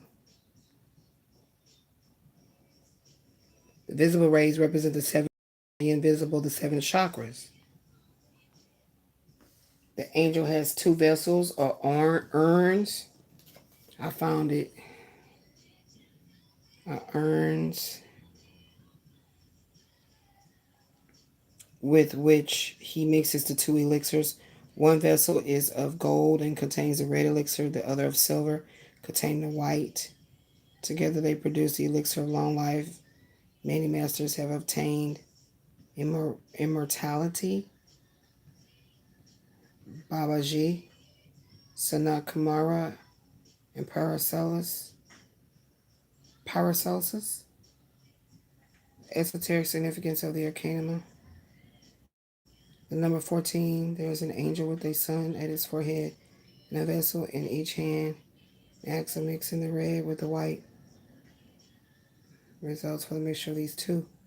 It is indubitably this which the medieval alchemists so yearn for. The white elixir is woman and the red elixir is man, without which it is impossible to produce the elixir of life.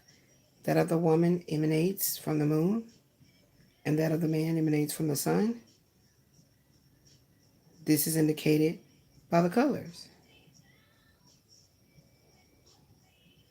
When the septenary man unites sexually with the septenary woman, an addition is made whose result is arcanum number 14 of the tarot.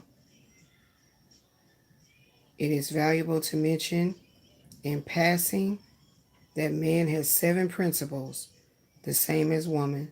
It is a sexual center, which is the most important and the fastest in the human being. The process of creating a new being is realized within the law of musical octaves. I was talking about that. The 7 notes of the musical scale form the basis of all creation. If we transmute the creative energy, we initiate a new octave in the etheric world. The result of this is a vehicle with which we are able to consciously penetrate all the regions of the kingdom. A 3rd octave permits us to engender the true astral, the Christ astral. Upon reaching these levels, the old astral phantasm is reduced to an empty shell, which little by little disintegrates. A 4th octave permits us to engender the Christ mind. This vehicle, remember I was talking about like making love is like music.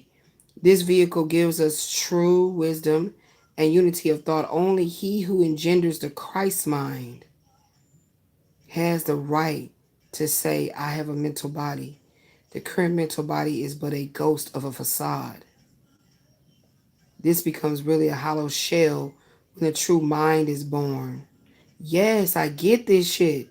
It disintegrates, is reduced to cosmic dust. The 5th musical octave engenders the true causal body. On attaining these levels, we incarnate the soul. We then have real existence. Before this moment, we do not have real existence. Wow, that's deep. And then he has a card called Passion. I gotta get this tarot deck.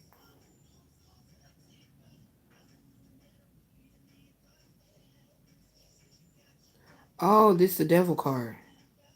But he calls it the passion card.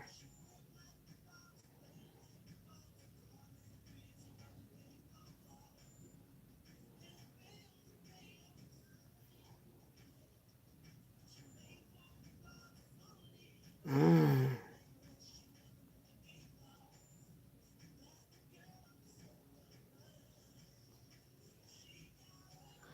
Oh. Wow, I gotta get this deck, man. Yes, I gotta get it. I got to get this deck. Seriously, quickly. How do I get this deck? I need this deck right here. The Temperance and the Devil card. Oh my gosh. So what is being tempered? Oh my gosh. What tarot deck is this?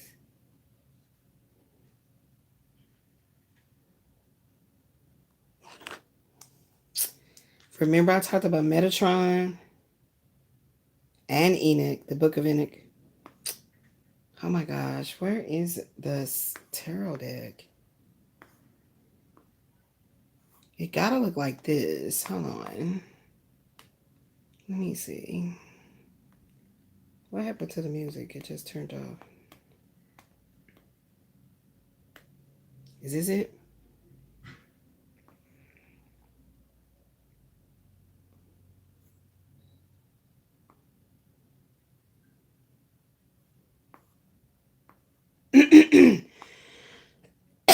Is this it?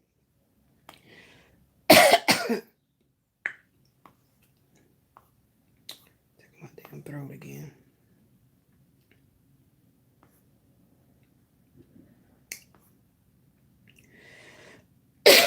Nope. This ain't it. This is something different. Dang. Maybe it's this. Shit.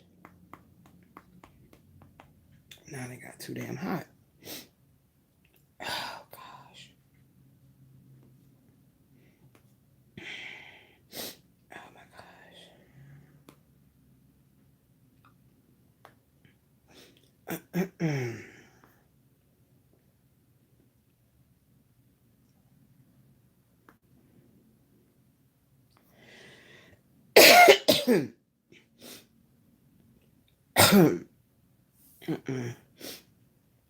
It don't look like that. But I ain't mad about it. I like it though.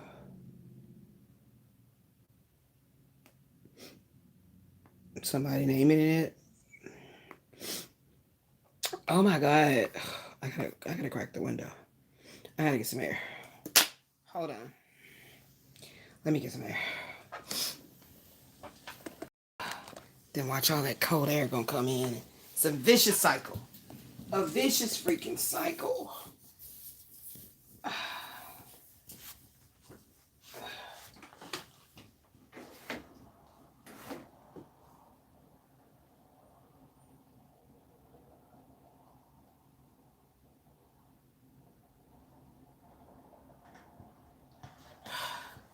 Get some air, man.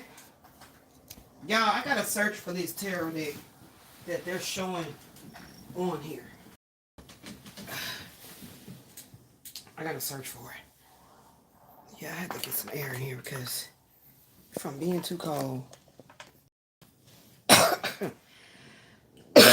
Shit. I haven't found it yet. It looked like it could be these. For real though. I'm trying to match it up.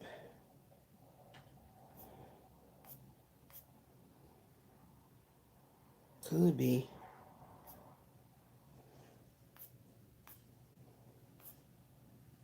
Only got 64. And what card was that? Now that's the whatchamacallit card, the star card. Let me go look right quick.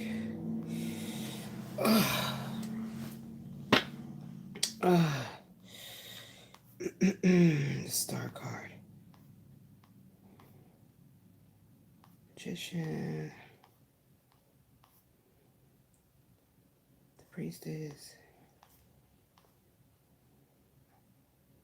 The empress.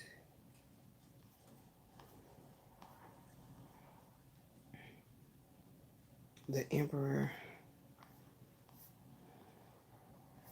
High priestess.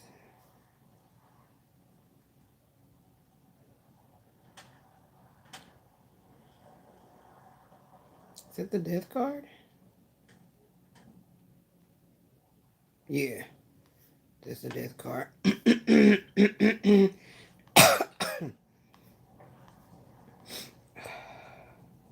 Okay, temperance. That's the devil card.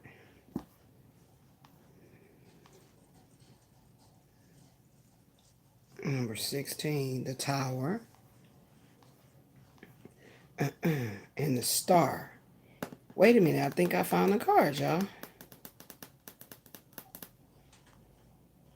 Come on, make it bigger. I think I found the cards. But she looking like she going the other way. No, it's not exactly the same. Nope, I gotta keep finding it. Oh man, where is it?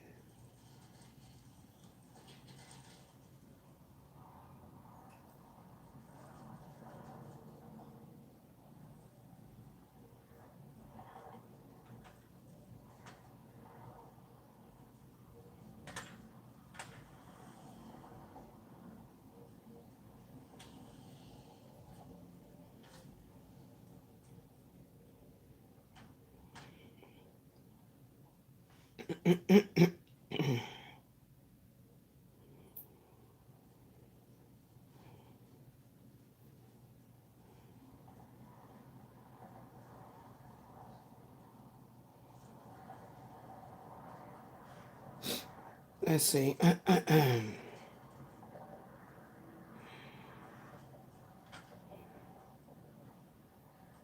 Some people have some.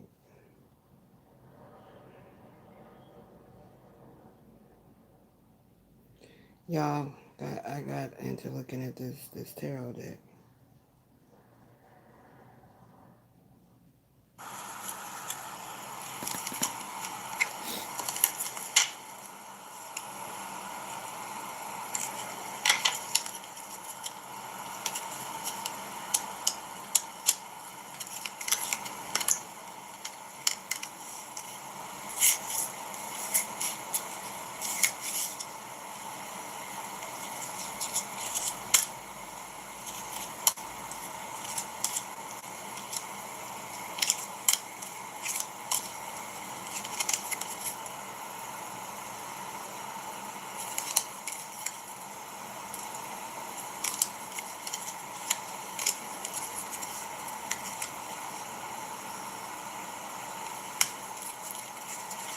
The tower. Uh-oh. Why you go so fast, girl?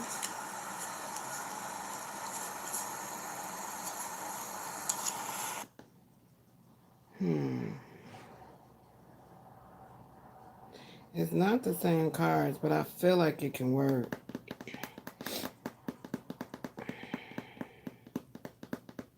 I feel like it can work.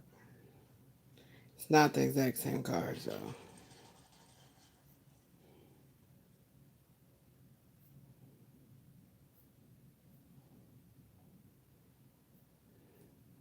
I want to study this. For real, though.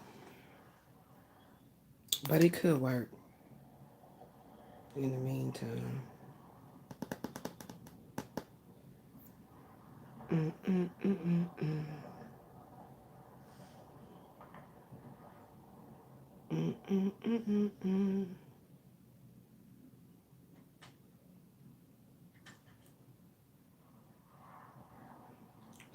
I know I just got distracted, but it's for a good reason.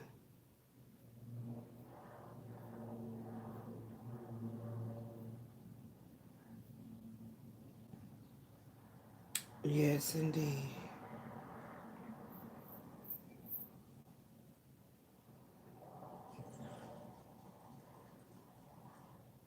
Zodiac love match? What is this about?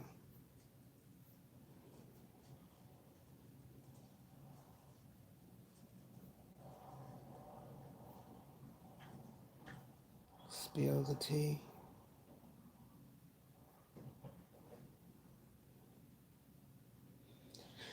Oh, got some new decks.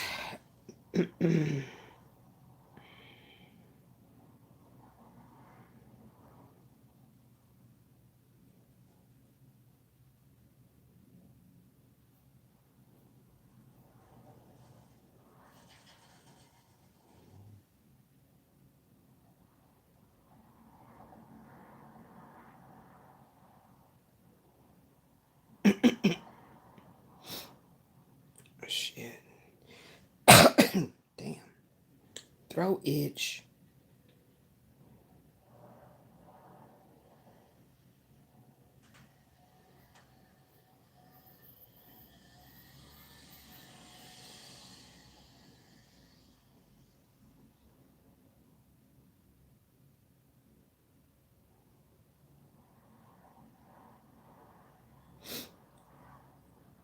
This is exactly how I found the cards of Destiny, child.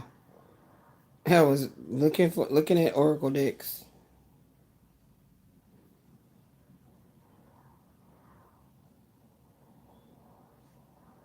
And that's how I just was reading.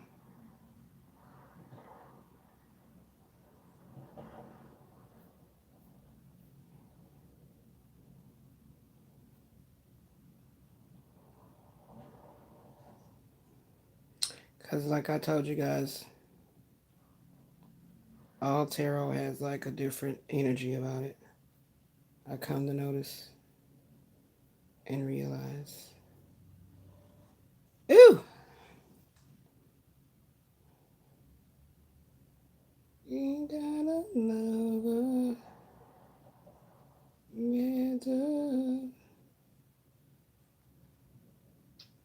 Like I said, I have a lot of decks that I haven't even got to use because we've been in a perpetual state of moving. For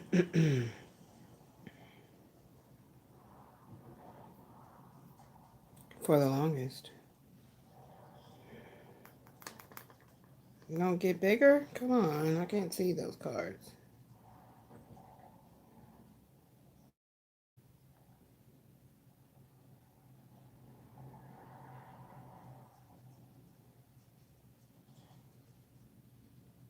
I like these. They're interesting.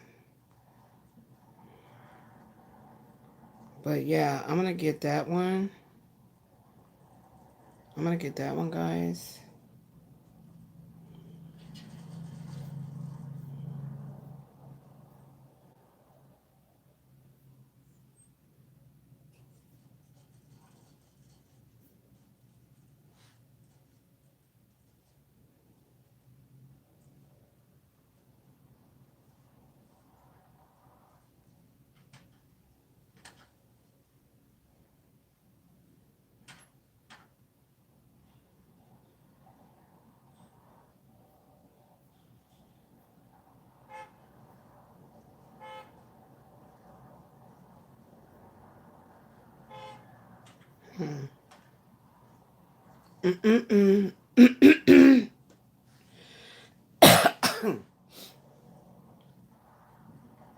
Yeah, so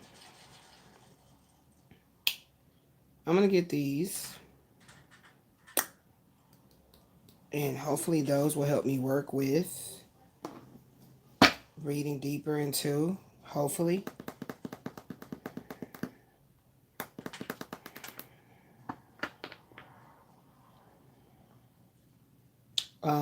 The Kabbalah Tarot.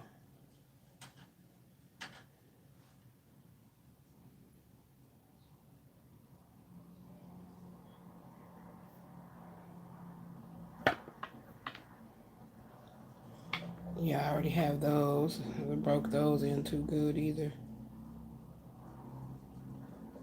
Okay, let's see if it's this one.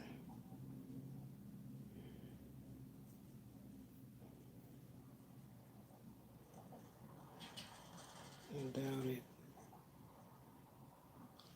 Let's see if anybody got pictures.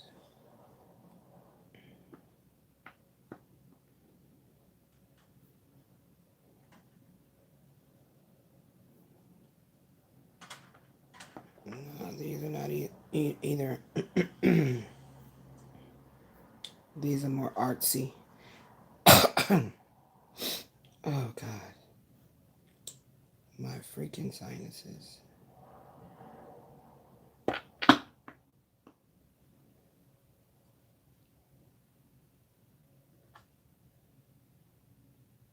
don't know why it really feels like it's a little mini tarot.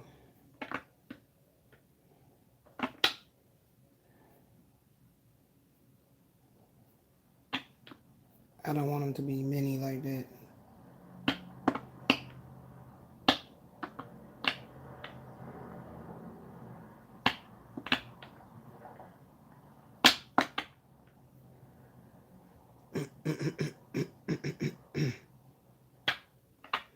Is this it? It didn't indicate who it was. Oh, this is an oracle deck, though. It loves me a good oracle.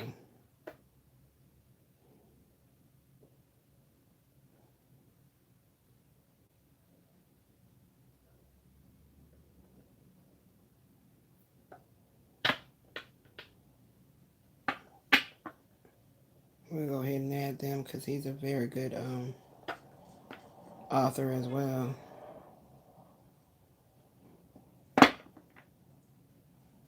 And then look, unveil your inner goddess. Hecate, Lilith, how that's coming up. What are those books? Yeah, guys, I think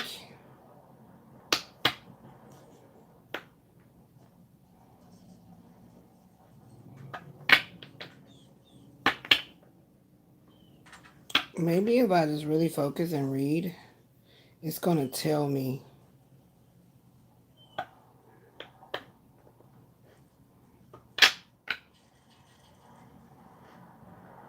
who the actual cards come from.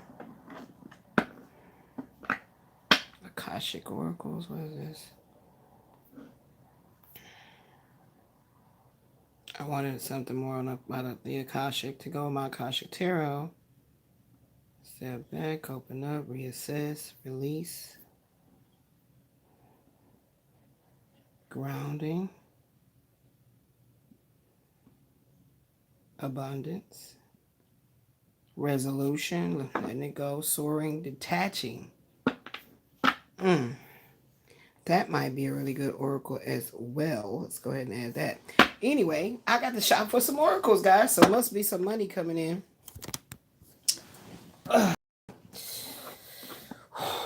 Oh, cards upside down. So, in talking about getting back in there, y'all, but I did get to touch upon the reading about the temperance. You have to turn some more light on up in here. So, yeah, so things are being balanced out. Things are being tempered. Praise be for that, right? So let's see what's coming in the future. What's coming in the future? I told my daughter, it's like, Mom, I'm going to get up at 4. No, you're not. You're going to keep sleeping.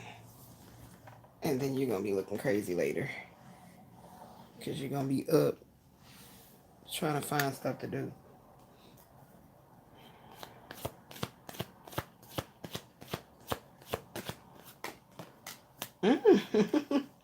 Judgment. Time for the truth to come forward. Damn. What is this? Judgment cards. I'm getting like 2. I feel like it's for it to come forward. I feel like it would be future energy. So what was this conflict? What was this This conflict. What was it? You know what I'm saying? Like, what exactly was this conflict about? It's showing it right here.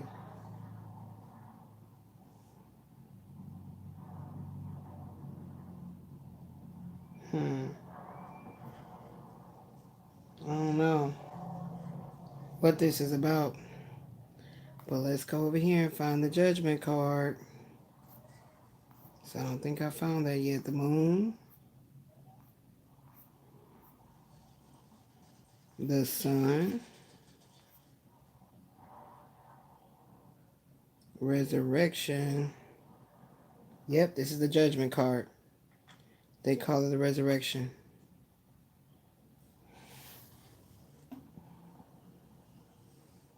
In the waters of life, a column symbol of building. The base of the column is the cubical stone of the two columns, the white and the black. Only white has remained, being a symbol of purification. In the middle section is a mummy from which escapes a sparrow hawk with a human head. It flies towards the worlds of the spirit and represents the soul. It is indubitable that upon awakening consciousness, we become sparrow hawks with human heads, being able to fly freely through star-filled space. On the head of the sparrow hawk and the mummy is a symbol which is representative of the pineal gland, a sign of illumination. The soul of any Egyptian hierophant has 4 bodies. The mummy, the Ka, or the astral body, the Ba, the mental body, and the Ku, the causal body. Woe to those who continue living after attaining the second birth.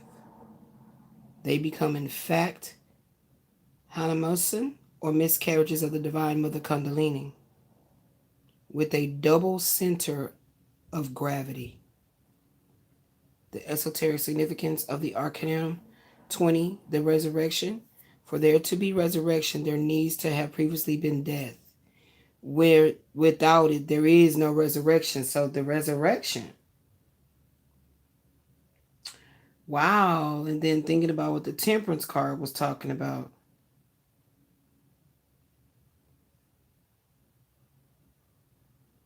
Interesting.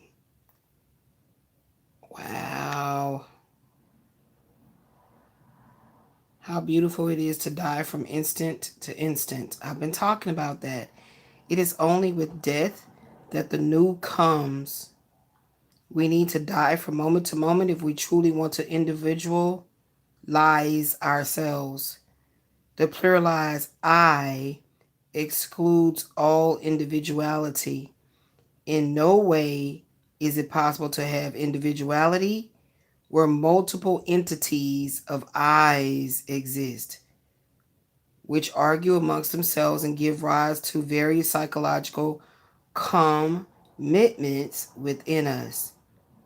When Set, which is the ego, dies totally, only the being remains in us, that which gives us authentic individuality. When Set is disintegrated totally, then the consciousness or the soul is freed, awakens completely. Then there is interior illumination. Truly, the resurrection of the soul is only possible through cosmic initiation. Human beings are dead and are only able to revive by means of initiation. So that's what he kept talking about this initiation. Yes.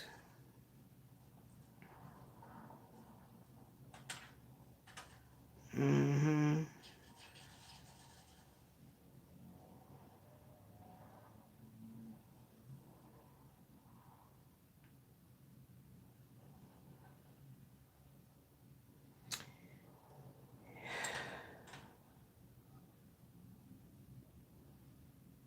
Human beings are dead and are only able to revive by means of initiation. Let us remember the words of Jesus, the great Kabir, and let the dead bury their dead. Matthew 8:22. God is not the God of the dead, but of the living. Matthew 22:23 through 32. Just as there exist three basic types of energy, masculine, feminine, and neutral, so also there exist three types of resurrections.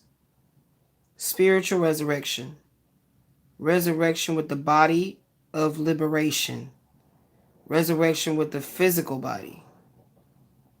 I'm sorry, did I say resurrection? Okay. There's three types of resurrections. Spiritual, body of liberation, and physical body. No one may pass through the second and third types of resurrection without having passed through spiritual resurrection. Spiritual resurrection is achieved with initiation. We must resuscitate spiritually first in the fire and then with the light. That is to say, first we raise the seven serpents of fire and the seven serpents of light, attaining the Venustic initiation and spiritual resurrection. Number 2, resurrection with the body of liberation. This is realized in the spirit in the superior worlds. This body is formed with the best atoms of the physical body. It is a body of flesh which does not come from Adam, a body of indescribable beauty. With this body of paradise, adepts may enter the physical world and work in it, making themselves visible and tangible at will. So now that was the resurrection of that's resurrection with the body of liberation. The third one is resurrection of the physical body. On the third day, the initiate in astral body comes before this holy sepulchre, accompanied by the divine hierarchies. The initiate invokes his body, and with the assistance of the divine hierarchies, it rises, entering hyperspace. This is how the escape from the tomb is achieved. In the supersensible worlds of hyperspace, the holy women treat the body of the initiate with medicaments and aromatic unguents, obeying supreme orders. The physical body then enters the astral body through the top of the head. This is how a master comes to retain possession of his physical body. This is the gift of Cupid. After the resurrection, the master is eternal, will not die. With this immortal body, they can appear and disappear instantaneously, make themselves visible in the physical world at will. Jesus the Christ is a resurrected master whose physical body was in the holy sepulchre. Sepulchre is what I want to say. For 3 days after the resurrection, Jesus appeared in the path of the disciples of Enemas and dined with them, and later before doubting Thomas, who only believed when he placed his finger in the wounds in the holy body of the great master. Hermes, Cagliostro, Paracelsus, Nicholas Flamel, Quetzalcoatl, Saint Germain, Babaji, Babaji, etc., conserved their physical bodies from thousands or millions of years ago without death being able to affect them. They are resurrected masters. Only with the arcanum AZF is it possible to create the elixir of long life. The resurrection is impossible without the elixir of long life.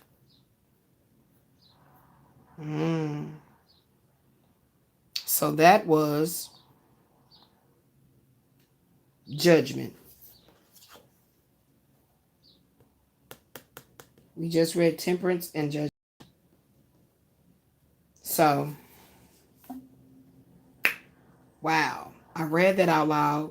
My hands, my muscles, and my joints are hurting, so I wasn't going to write.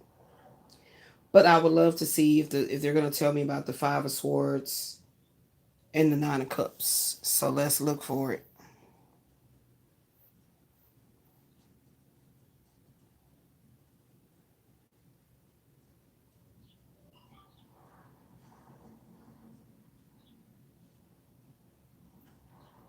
Let's go look for it.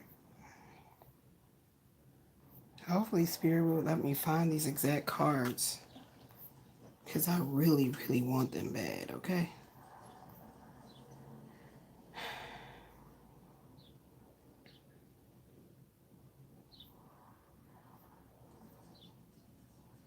And it doesn't tell me how to get them. Because maybe it just talked about the Arcanum.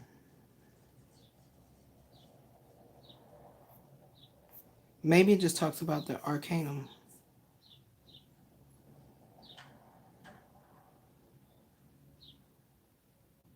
Remember, dear disciples, that our Divine Mother is Nut. And her number is 56.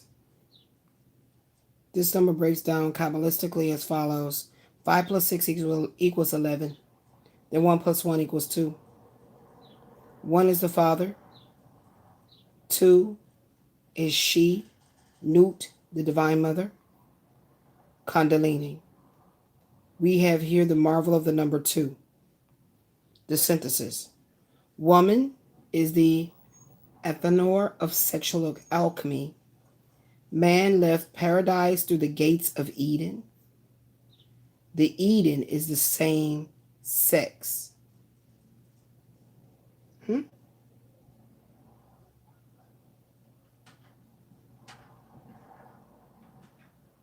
Maybe I misread that. Let me read it again. Woman is the Athanor of sexual alchemy. Man, okay, let's see what it means by Athanor. Hold on, let me go do my vocabulary right quick. My etymology.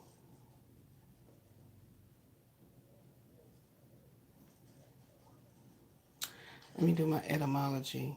Define Athanor.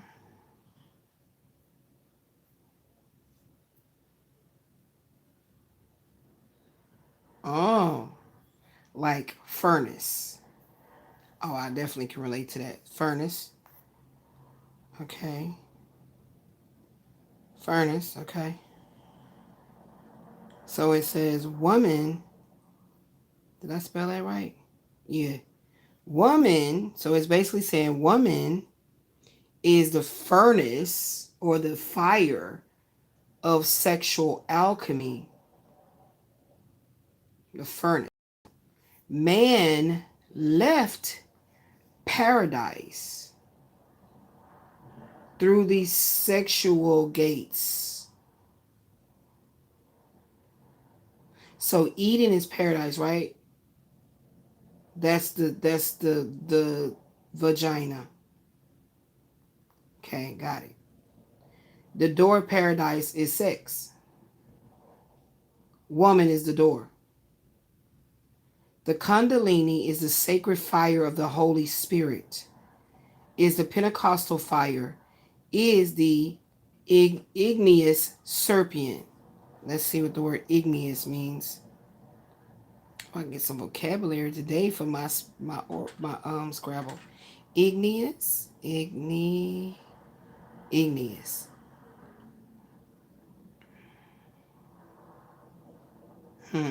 So something about being transformed by pressure and heat.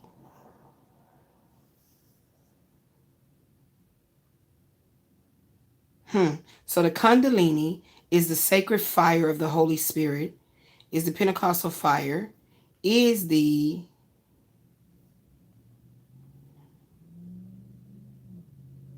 transforming pressurized heat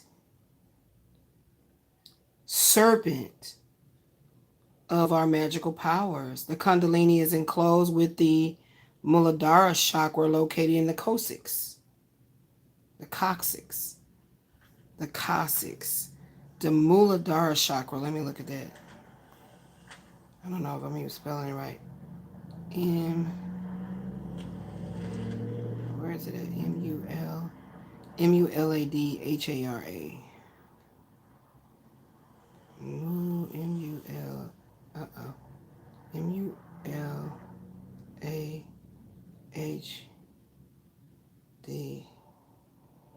Yeah, that is. Okay, where is it at? Images. Where is the Muladhara chakra? Okay, it's right there.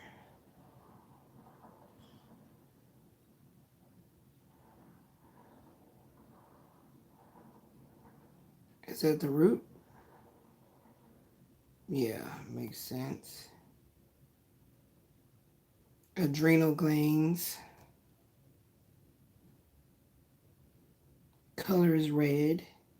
Aries. Base of the spine. Element is earth. The mantra is Lam. The gemstones is ruby, garnet, and hematite. Yeah, okay. Cool beans, got it. Got it. Okay, cool. All right. The secret of awakening the Kundalini is the following.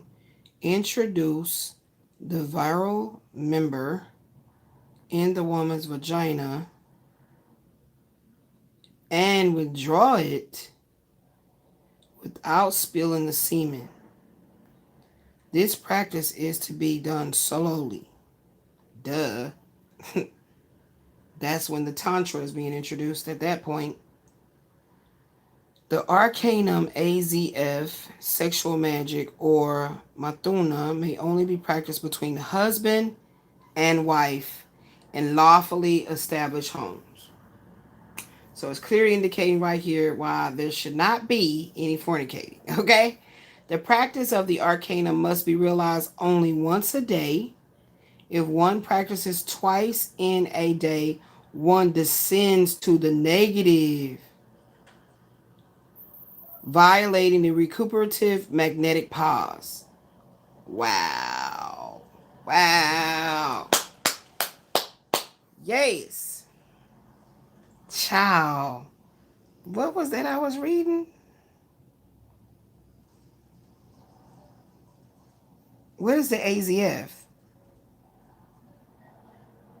The key of Christification is the Arcanum AZF. The mantra of the great Arcanum is IAO. Ignis, fire, aqua, water, origo, beginning in spirit.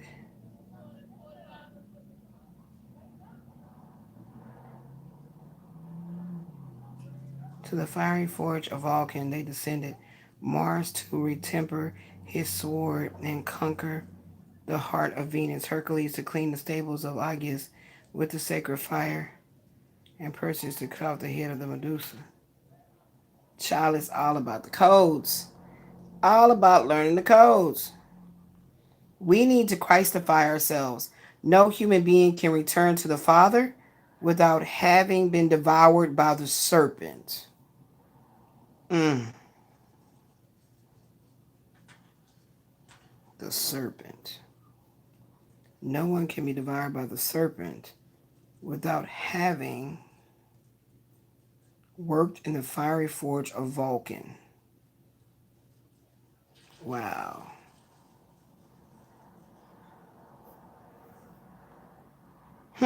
Child. Deep. Learning them lessons, blessings. Okay. Let's learn our lessons, blessing.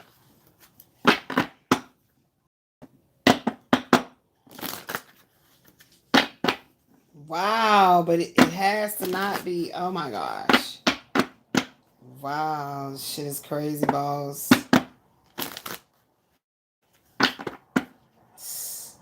Makes so much sense, baby. It makes sense. It makes sense. Ooh. So what's crossing this Nine of Cups Five of Cups. Finding balance. Harmony. It's all about this balancing act. Got it. Time management. Multitasking. And the arrival of good news. Okay. So,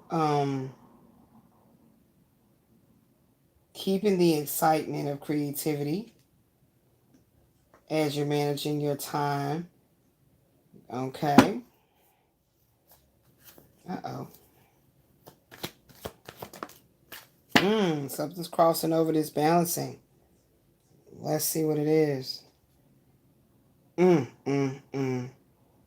Possible financial, spiritual hardship, poverty, financial difficulty, troubles, hard times, cold weather. Oh my goodness.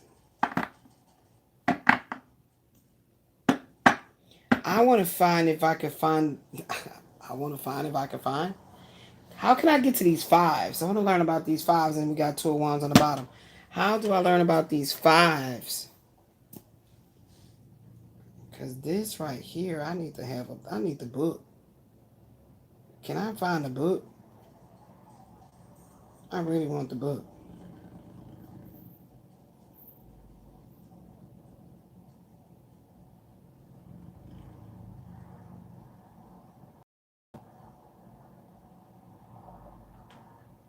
Child,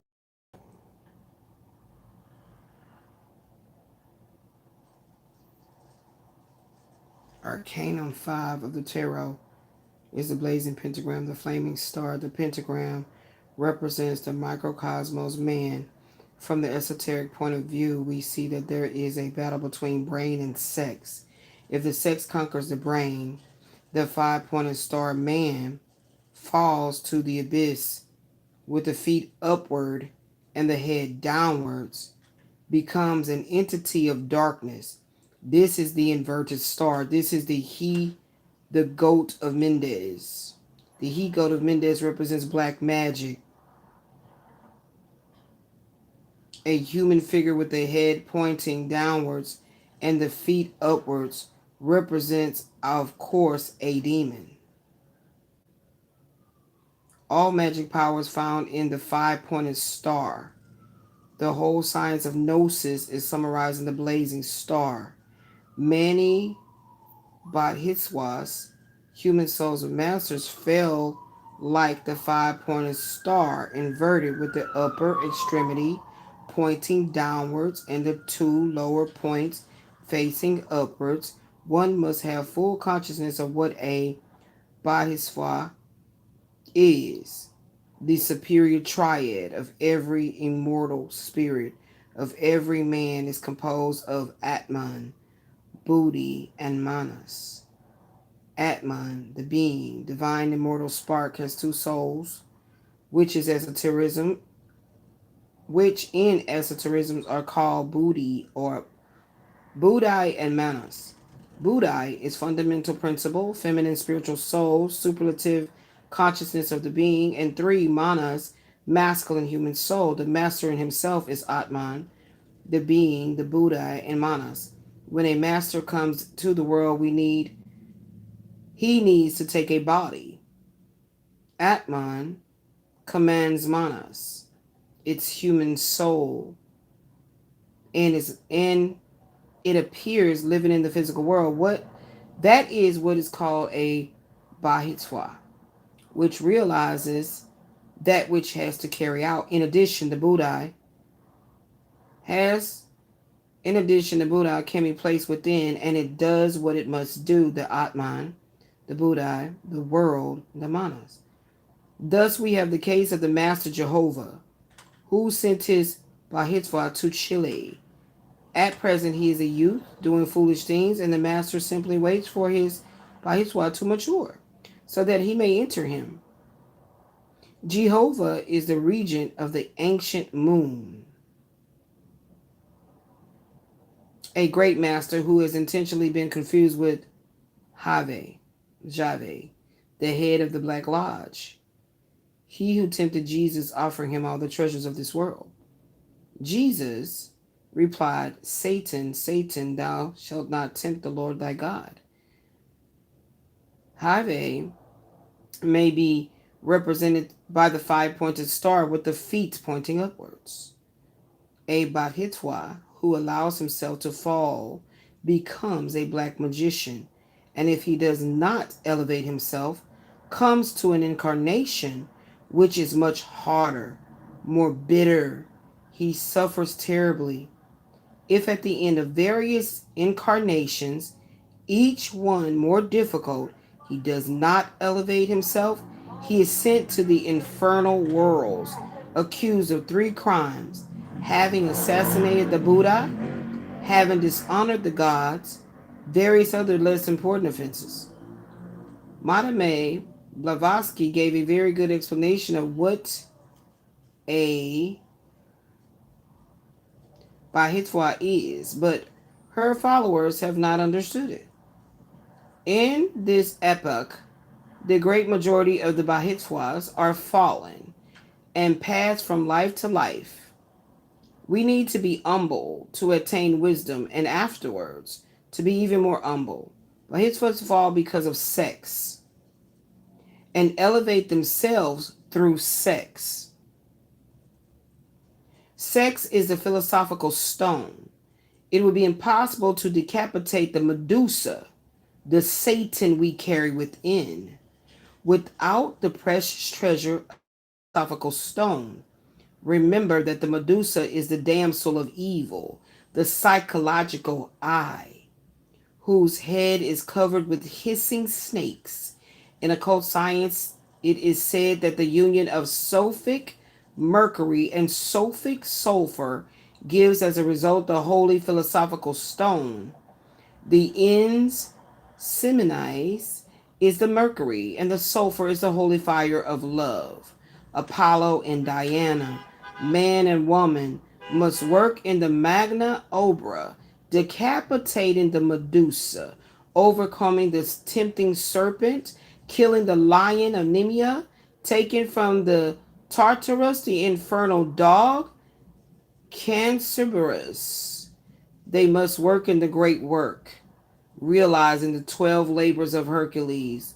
Hercules, the cosmic Christ, son of Jupiter. Iopither and Alchemy undertook 12 labors.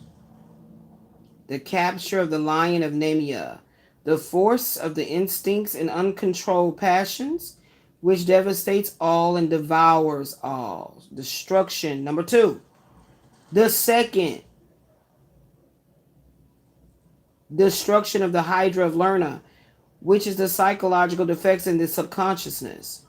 The third, capture of the stag of Sarenia and the Erymanthian boar, the lower animal of passion. Fourth, cleaning of the stables of Agias, submerged subconscious depths. Fifth, to kill with bow and arrow the birds of Lake Stymphalus, bewitching psychological aggregates in the subconscious undercurrents. Sixth, capture of the Cretan bull, sexual impulses, passion impulses, rashness, infrahuman elements. The seventh, capture of the mares of the Diomedes, passionate inhuman elements deeply submerged in our own subconscious abysses. Eighth, to do away with Cacus the thief, the bad thief who plunders the sexual center in order to satisfy his animalistic passions. The ninth, the winning of the girdle of Hippolyta, the feminine psychological aspect of our real interior nature. 10th, winning of the oxen of Gaion. This is related with the detachment. 11th, stealing of the apples from the garden of Hesperides. The 12th is taking of the 3-headed dog from his Plutonian dominion, the guide dog, the sexual instinct. Each time that Hercules, the instructor of the world, comes, he has to realize the same thing, a work of complete pacification. The cosmic Christ practices what he preaches. From the time he is small, the tenebrous serpents of evil come to attack him, the Herods to persecute him, and etc.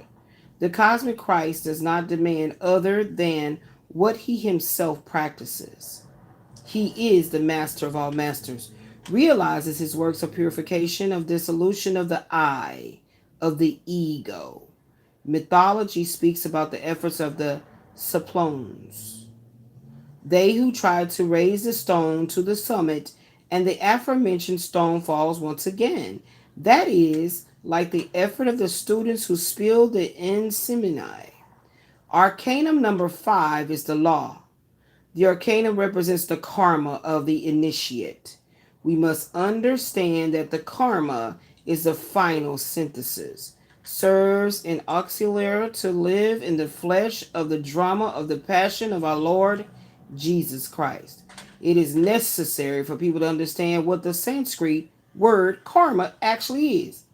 My friends, a law exists which is called karma, and it is pertinent to assert that the word itself means law of actions and consequence. Cause obviously does not exist without effect, nor effect without cause. The law of balance, the terrible law of karma, governs all that is created. Every cause becomes an effect, and every effect is transformed into cause. You must understand that the law of compensation is, you must understand what the law of compensation is. One must pay for everything that one does, because there does not exist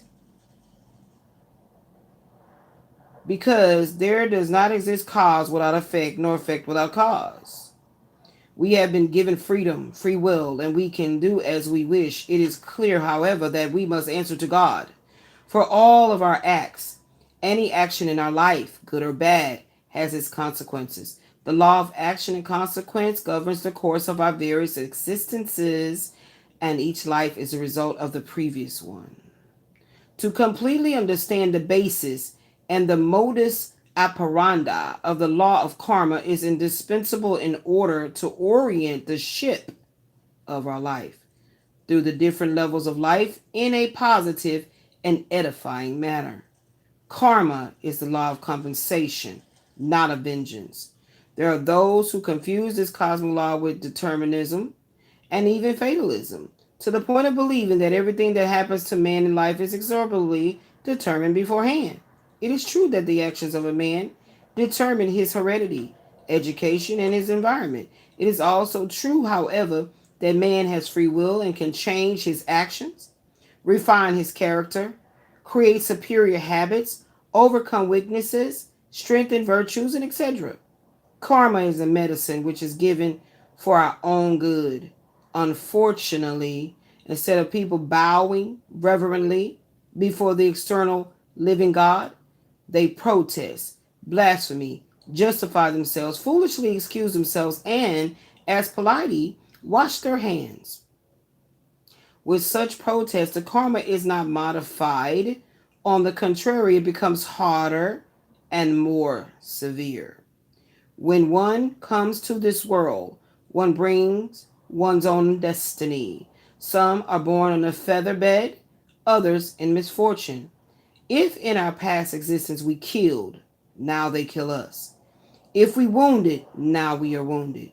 If we stole, now we are robbed. And by the rod with which we measure others, so we will be measured. We demand fidelity of our spouse when we ourselves have been adulterous in this or in previous lives. We ask for love when we have been heartless and cruel. We seek comprehension when we have never been able to understand anyone. When we have never been able to learn to see another point of view. We desire immense happiness when we have always been the cause of much unhappiness. We would have liked to be born in a very beautiful home with many comforts. when in past existences we did not know how to provide a home and beauty for our children. We protest about being insulted when we ourselves have always insulted those around us. We want that our children obey us when we never knew how to obey our own parents. Slander annoys us terribly when we have always defamed others and have filled the world with pain. Gossip makes us angry. We do not want anyone to say anything about us. Nonetheless, we went about spreading gossip and rumors, speaking ill of our fellow men, causing other people's lives to be in distress. That is to say, we always demand that which we have not given. In all our previous lives, we were worthless and deserved the worst, but we consider that we should receive the best. Fortunately, my friends, justice and mercy are the two toral columns of the Universal White Lodge. It goes deep, talking about karma. So that happened because I was reading the fives. Okay, I'm trying to read the fives. That took place. Okay, so woo, child. See how things happen when you don't even be intended to. I mean, for real. Oh my God. Oh shit. But let me see if there's another way to look for it, cause that was deep, real deep. Real deep, deep dive.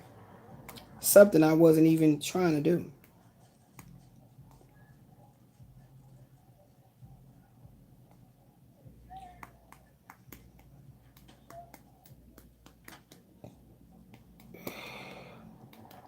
And what is it called?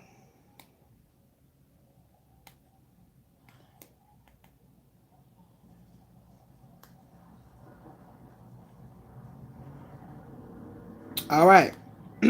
So the Five of Pentacles in Kabbalah Tarot signifies material trouble or worry, representing the manifestation of scarcity, isolation, and financial hardship. Associated with the Sephira, Gebura, severity,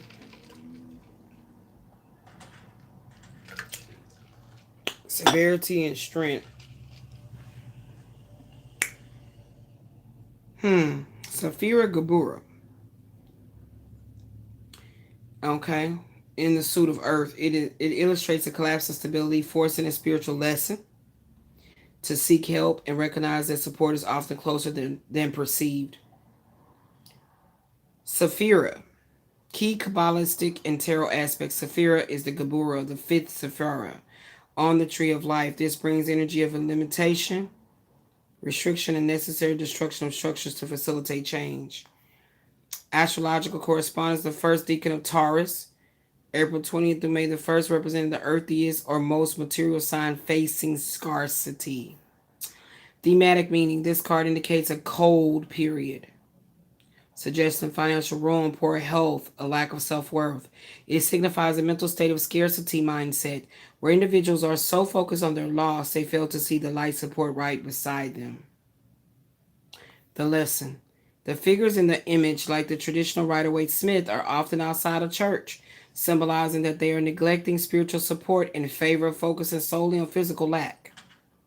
The lesson is to find internal strength and reach out for assistance, moving from isolation to connection.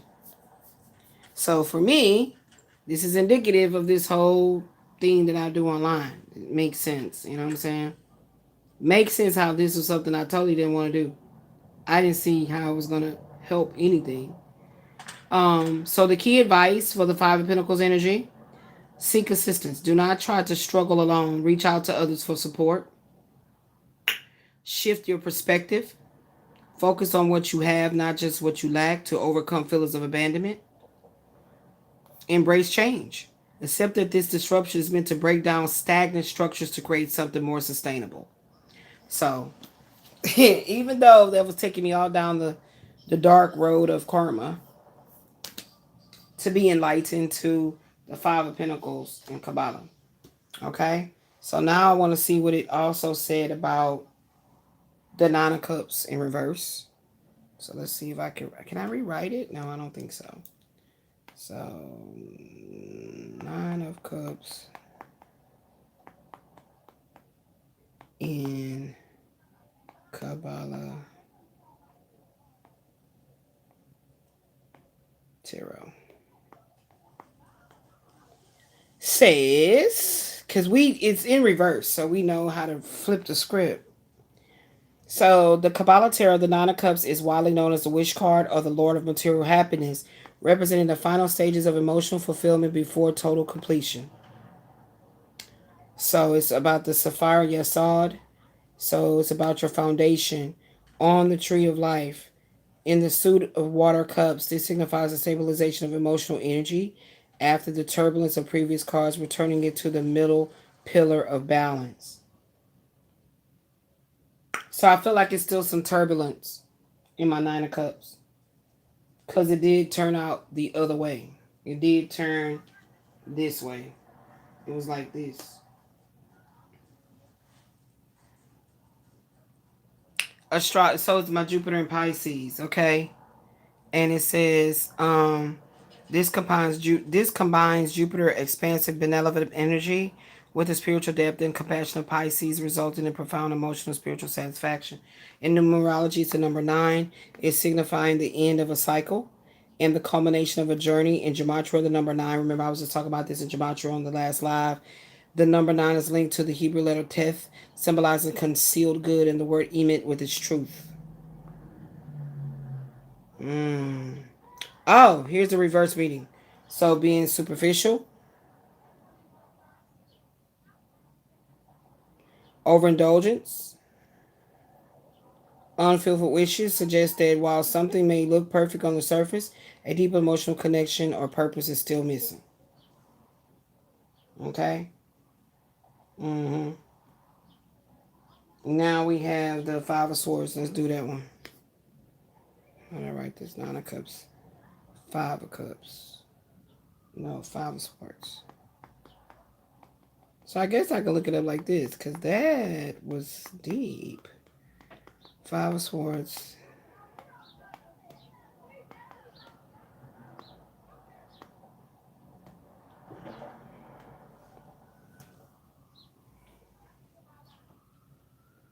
All right, so in the Kabbalah Tarot, the 5 of Swords is known as the Lord of Defeat. It represents a period where the intellect is used for self-sabotage, cruel competition, or winning in a way that leaves the soul feeling hollow. So this is the Saphir Gabura, severe to strength in the world of Yetzerai, the formative mental world. While Gabura's force is meant for healthy boundaries, when combined with the analytical pseudo swords, it often manifests as a cutting energy that destroys connection rather than protecting it. So this is the Venus in Aquarius, a challenging placement. The warmth of Venus, harmony and love feels alienated in the detached, intellectual atmosphere of Aquarius. This creates a state where logic is applied without empathy, leading to coldness and social isolation. Social isolation. The Golden Dawn, titled The Lord of Defeat, signifying that the battle may be over, but the cost of victory was too high. What's the reverse?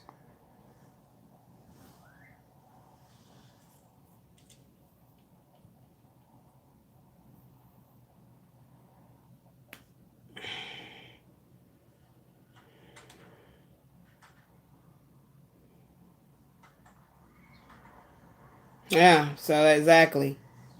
The lay down the sword. If you find yourself in a toxic or circular conflict, the most Kabbalistically strong action, or the Gabura, is often to walk away rather than continue a battle that has no honorable outcome.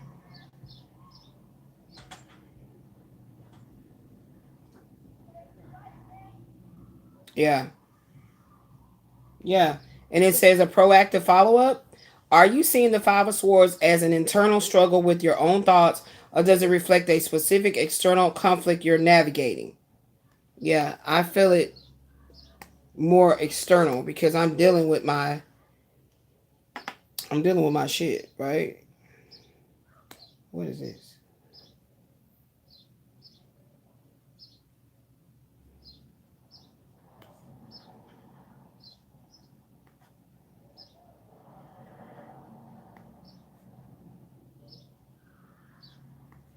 Yeah.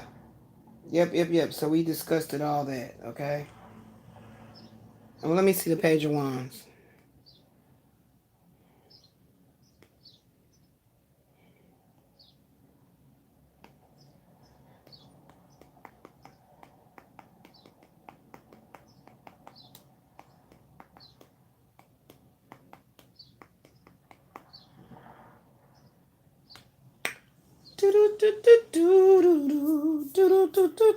So in Kabbalah Tarot, the Page of Wands represents the earth of fire, or the princess of the shining flame in the Golden Dawn and Thoth traditions. It is the most grounded manifestation of the fiery element. The moment a spiritual spark attempts to take physical form. Okay, so this is the Sephira Malkuth kingdom in the world of absolute emanation. This identifies the page as the final he of the divine name Yahweh. Was it Yahuwah? The daughter who must be redeemed or elevated back to the mother. The element is fire. We're talking about this card right here. The element is fire. The element is earth or fire. This combination creates volcanic energy, intense, sudden, and potentially unstable. It is the solid fuel, earth, catching initial fire. And catching initial spark by fire. Okay, associated with the fire signs Aries, Leo, Sagittarius. And sometimes specifically the quadrant of the North Pole, the throne of fire. Golden Dawn title, Princess of the Shining Flame, the Rose of the Palace of Fire. So the core meanings of the Page of Wands is the creative seed. Unlike the ace, which is the spark, the page is the planting of the seed. It represents the first tangible step toward a new creative venture or spiritual path. I like this, y'all. I need to create my own Kabbalah tarot. That is what they've been telling me the whole time. That I had to create my own tarot deck. And it is actually the Kabbalah tarot. That is so crazy. That is so crazy. I'm about to create my own deck. Oh, Tarot Oracle. Like, whoa. I was doing all this work to get to that, right? This is what they told me a long time ago. This is what they told me. This is how you do it. This is how you do it. This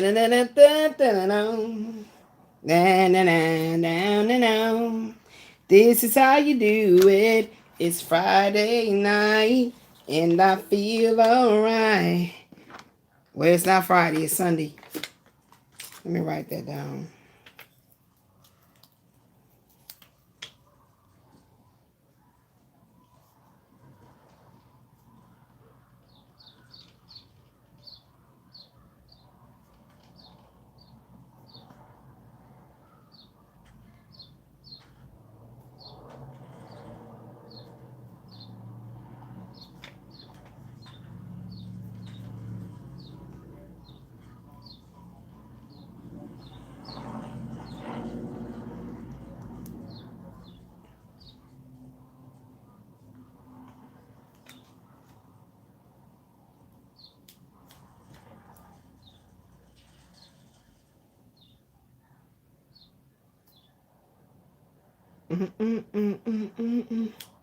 La la la la la la la la la la la la la la.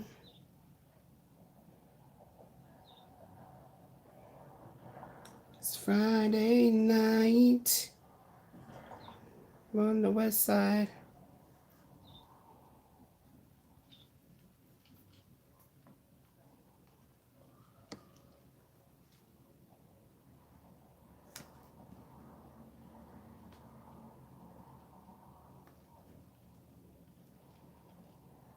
All right. So that's the new deck. I'm gonna learn it. I'm gonna learn my shit, man. Yes. Yep, y'all. I'm about to do it. I'm about to do it and do it and do it well. Do it well.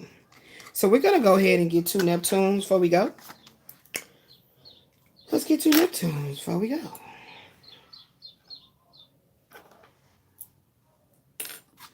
Oh, this was a nice build, okay? I knew my daughter was not going to be waking up. I told her she was not going to wake up. She was going to keep on sleeping and get up tonight and be looking crazy for tomorrow. Is there anything else you want to show me, Spirit, before I go? Before I go.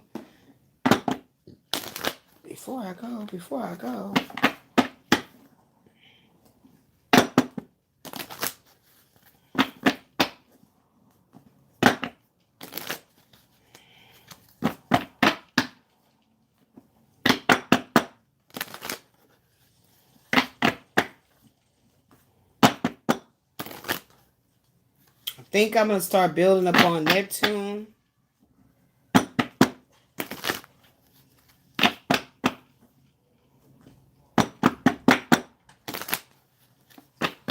And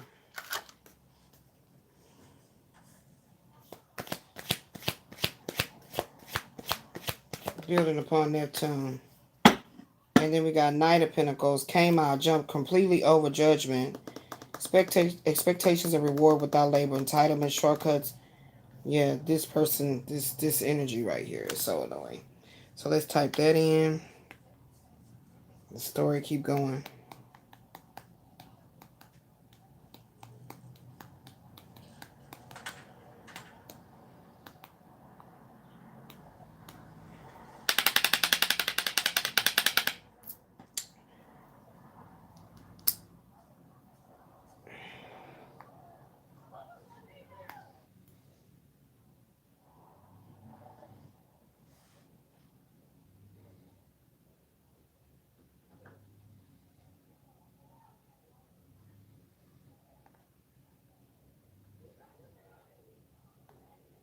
Aries to Taurus, associated with the transition from Aries to Taurus, specifically the last decan of Aries and the first two decans of Taurus. This blends the initiative of Aries with the legendary endurance and practicality of of Taurus.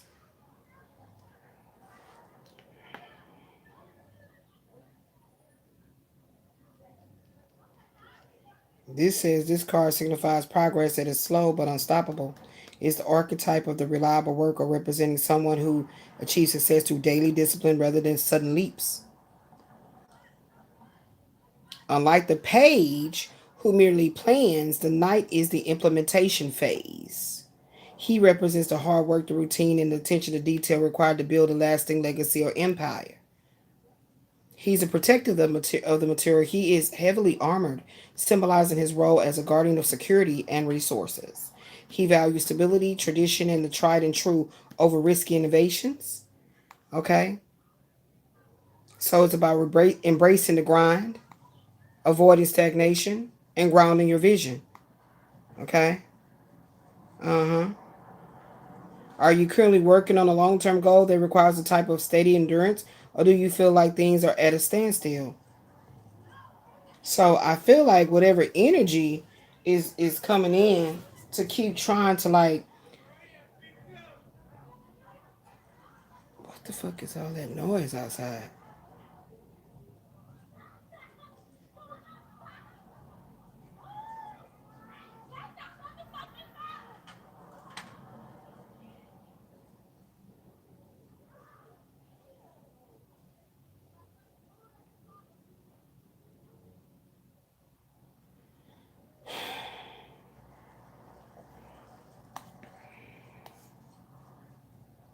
Literally, it's in reverse.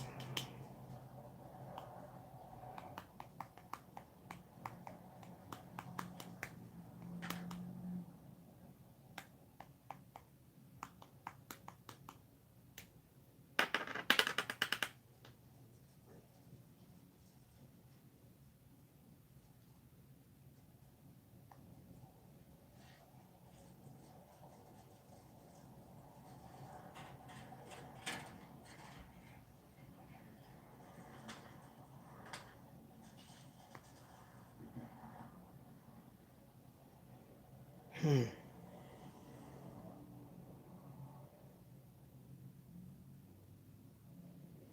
Hmm.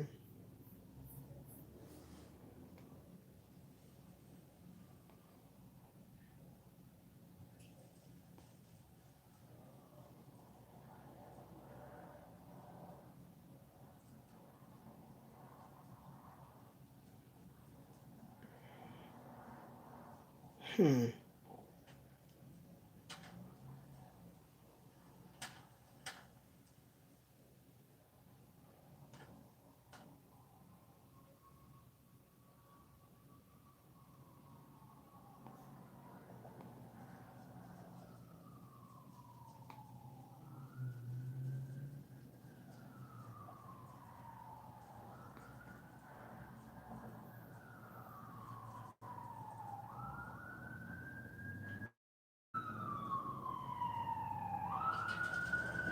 Mm-hmm. Mm-hmm.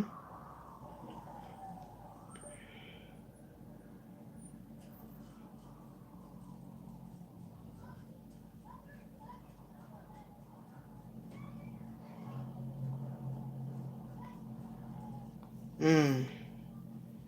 Okay.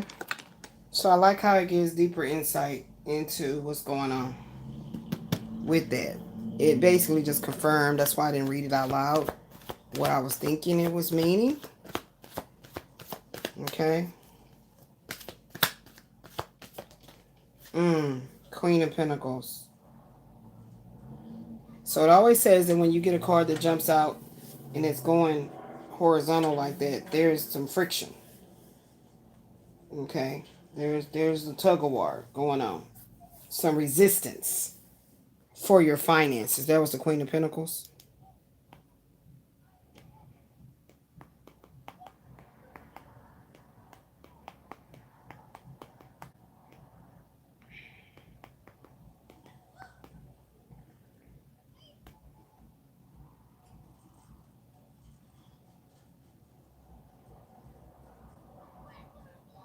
Mm-hmm.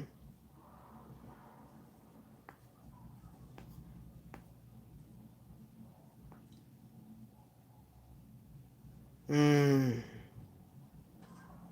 Okay.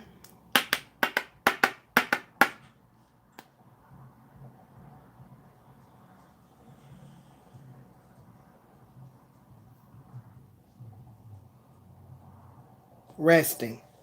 Resting energy. Cool beans. Okay. Resting energy. Cool beans.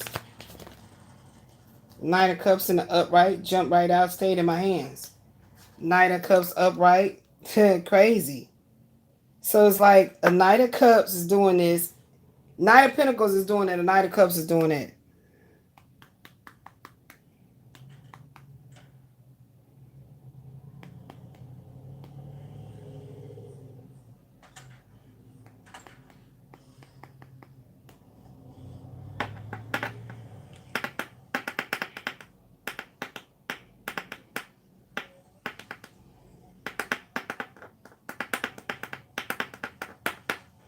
Mm.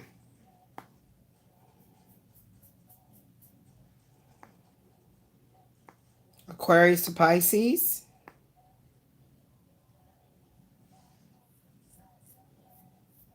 A knight in shining armor coming in. Wow. So I'm not wrong. The arrival of an emotional offer. So that might tie in with this mature woman.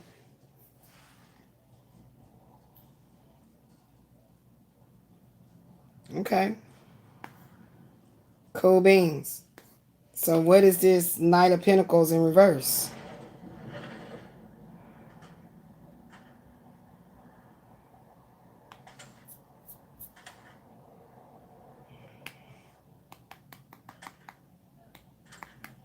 Because I feel like that's what this is. This shit is crazy. I know it's what it is.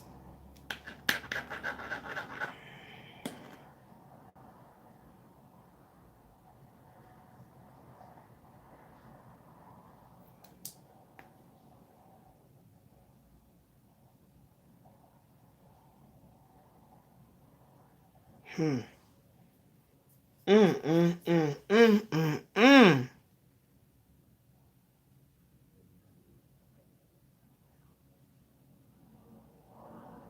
Wow. There it is. There it is right there. There it is. Oh my gosh. There it is, man. Let me do something. I need a picture of this. Exactly how it came out. This is the Five of Swords right here. I need a picture of this. Let me get that picture going right quick.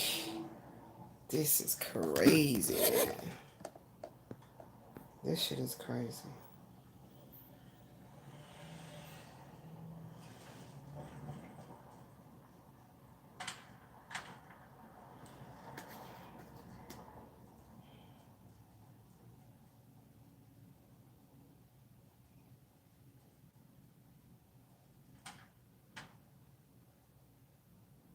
Got it. Child, we gonna be back. We'll be back.